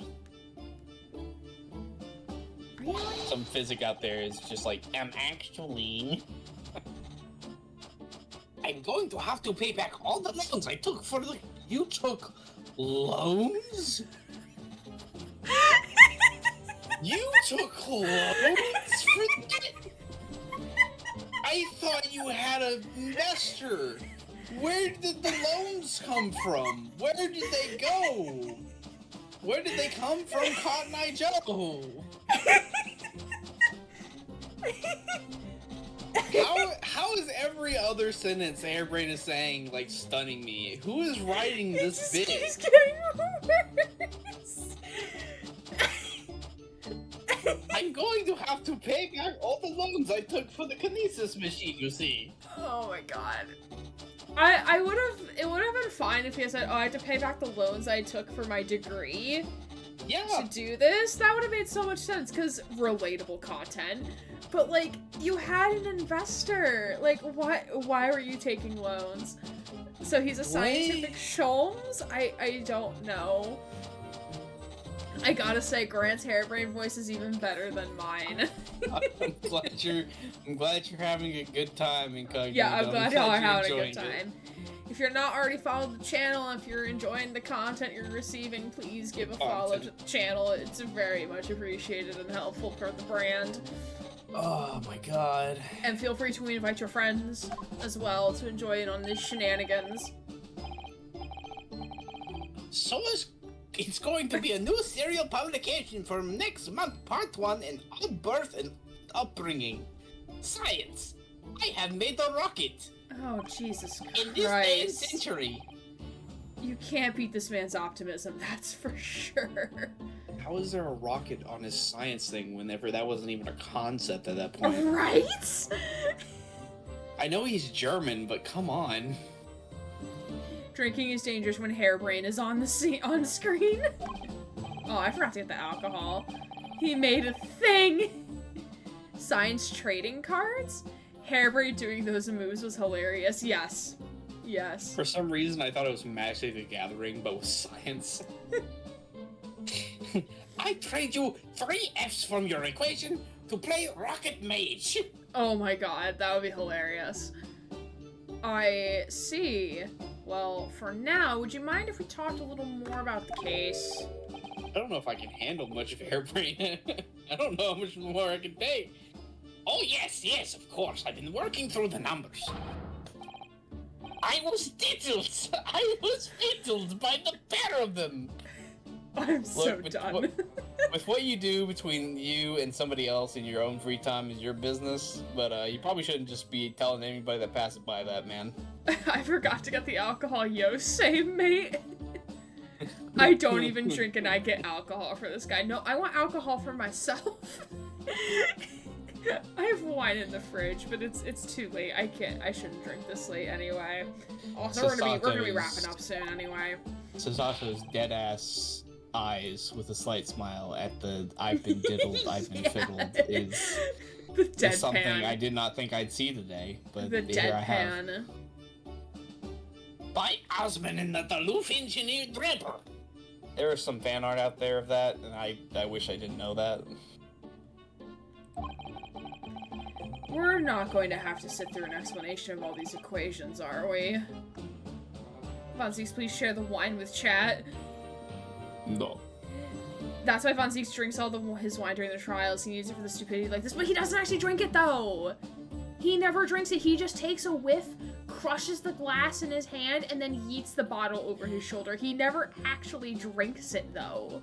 He's just I think it's because he's a wasting vampire. wine. So it doesn't do anything to him. He just likes the reminder. He just likes the reminder of, like, I could drink, but I choose not to. Because it wouldn't do anything. He just likes to think, I wish I was drunk right now. Alright, let's converse.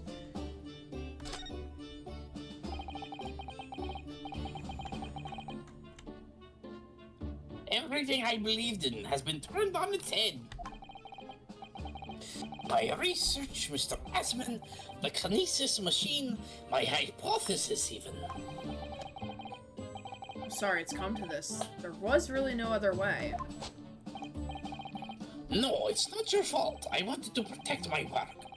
But in the end, there was nothing worth protecting.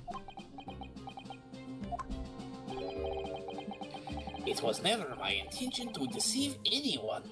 I didn't want to trick the public. Thinking PG rating stops him from drinking the wine, probably, yeah.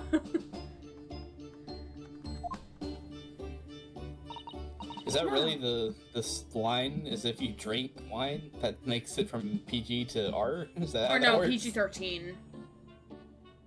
Or whatever the game rating would be. I think it's M for mature. Possibly? I'm not sure off the top of my head. No, of course you didn't. But in court this morning, I realized something. Oh? If you've done nothing wrong without knowing it, you've still done something wrong. Logically, it makes no difference if you're aware of it or not. Ignorance is a poor excuse. The blame still lies with me. Oh, Professor. He believed in me this morning, you know. Barrick did. He believed in my hypothesis. Well, I think that was just a necessary factor in the prosecution establishing its case. No, Barrick wouldn't do something like that. Yes he would, because he's a fucking prosecutor. That's what he does. That's his job.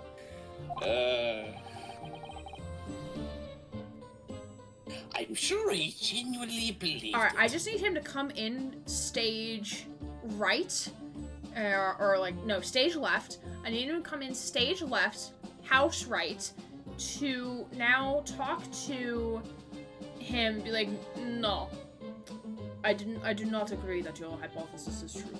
My guy. I fully and utterly believed every word of it. Thanks. Harebrayne, but you're a bit delusional. He just gives Runosuke shit-eating grin. Yeah. Did he though? I think I understand now. You're just jealous of me. Why, it was that he could decided to take on the prosecution in my trial, I mean. Do y'all hear that? Hear what? The thumping upstairs. I personally do not. Okay. Maybe it's not loud enough, but like, it's so loud. I don't even know what they're doing upstairs. Just bang back. With what? A broomstick? I don't know. Yeah, and it's like, someone's getting diddled and fiddled upstairs. No, I think there's, like, Kids. I don't know, I've never heard it, like, this often above me. And, like, I've played games later in the evening with friends and have been louder. It's like, I don't think they're trying to get me to not talk. So I don't know what's happening upstairs. It's really weird. But anyway, we'll finish talking to Harebrayne and then we'll be done for the night.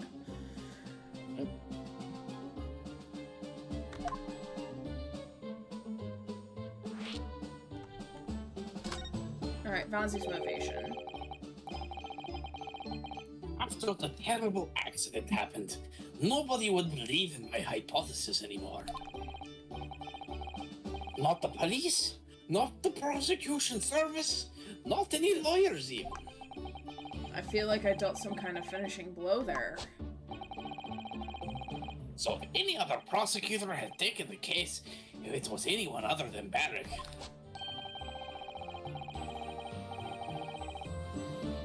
I'm sure the prosecution will have declared my hypothesis a complete and utter nonsense. And in that case, you would have been declared a fraud yourself, Professor.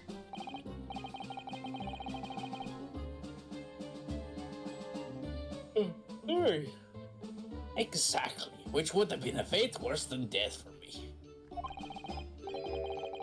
But Barrick insisted that I was a proper man of science from start to finish. You think that's why he... Diddled and fiddled me? No. I knew him very well indeed. He's an extremely kind-hearted soul. But that extremely kind-hearted soul spent all morning trying to paint you as a murderer, didn't he? Well, admittedly, that part of the analysis appears to have some flaws in it. And what about I am not a good scientist. What about the whole Reaper side of things? How does that fit in with the kind-hearted soul idea? Alright, I actually want to end it here, because I cannot stop listening to that upstairs right now. Like diddling and fiddling upstairs. Yeah. Alright, so let me toggle here. Oh, so this clown music playing, just, I can't anymore. I can't listen to this investigation music anymore. Yeah, it's just the Harebrayne theme, I think. Yeah, it's just very obnoxious. Alright, but that was fun. Yeah. Yeah, hopefully we'll be able to play maybe as long next week. But it's just like I get very paranoid of like when neighbors are making like loud noises and stuff. Cause like when I lived at my prior place, like my neighbor would like bang on the walls, like when I was being quote unquote loud, and then wrote like me a passive aggressive note when I was being like apparently too loud or whatever. So like I'm worried that's gonna happen again, even though like you usually can't, like I don't know how loud I actually am because I have no gauge. It's not like I can't hear them talking. I just hear them stomping through the ground. That's it. But like, how am I supposed to know? You know? Yeah. If you want to stop it here, that's fine. Yeah. I just can't listen to. It's distracting. Yeah, I can't listen to it anymore. Okay, so that person is no longer live. This person might be live. Let me see. Yes, and let me just mute this.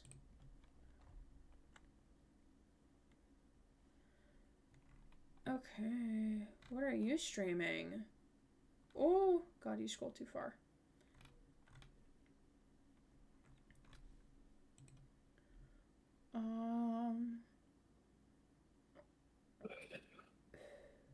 Unless, let me see this person again. Oh no, they are live. Haha, I kid.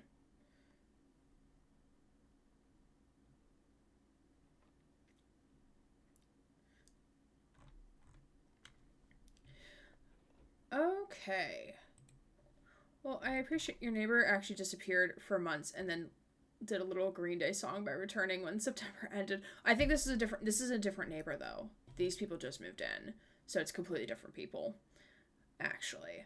But hey, thank you all so much for hanging out. I very much appreciate it. I'm sure Grant does too. Yeah. I appreciate it. Yes. And as a reminder, here's the upcoming schedule. So tomorrow night we're going to be starting Hellblade: Senua's Sacrifice. Monday, I'm still unsure if I'm going to do Unravel or Sunless Sea. Thursday is going to be the start of Mass Effect 1. And next Saturday will be more Great Ace Attorney. Yay! So we are going to go right on over to a person called Alina Inverse, who is an indigenous streamer because it is Native American Heritage Month. So I think it would be appropriate that most, if not all, the raids that we do this month will be to people who are native or indigenous to America. Because Twitch isn't doing shit to promote them, so we should be going and talking to them and seeing what they're about, and also just supporting them because, yeah, indigenous people do not get a lot of stuff. So that's from my education background, from what I know.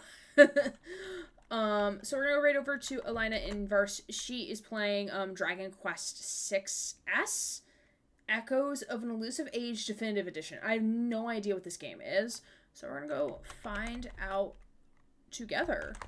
But yeah, I appreciate you all very much for hanging on out tonight. So yeah, feel free to use the raid message as we head on over. And yeah, again, thank you, Grant, so much for joining me tonight. Thank you, chat, for joining, for the follows, for the raids, for the subs, and all that good shit. Always helps the channel, and if you're not already following, you should give a follow if you are enjoying the content. It's really, really helpful and really appreciative. Because one day I would like to do the things full time if possible. Maybe like 10 years from now. But yes, I will see you all very soon tomorrow night for Hellblade: Senua's Sacrifice after I download the game. Mass Effect is downloaded though. I just have to download Hellblade now. But I will see you all tomorrow night, and I hope you all have a good rest of your time zones, and I will see you all then. My name is Aaron Gray, Queer Writer Twitch streamer, signing off.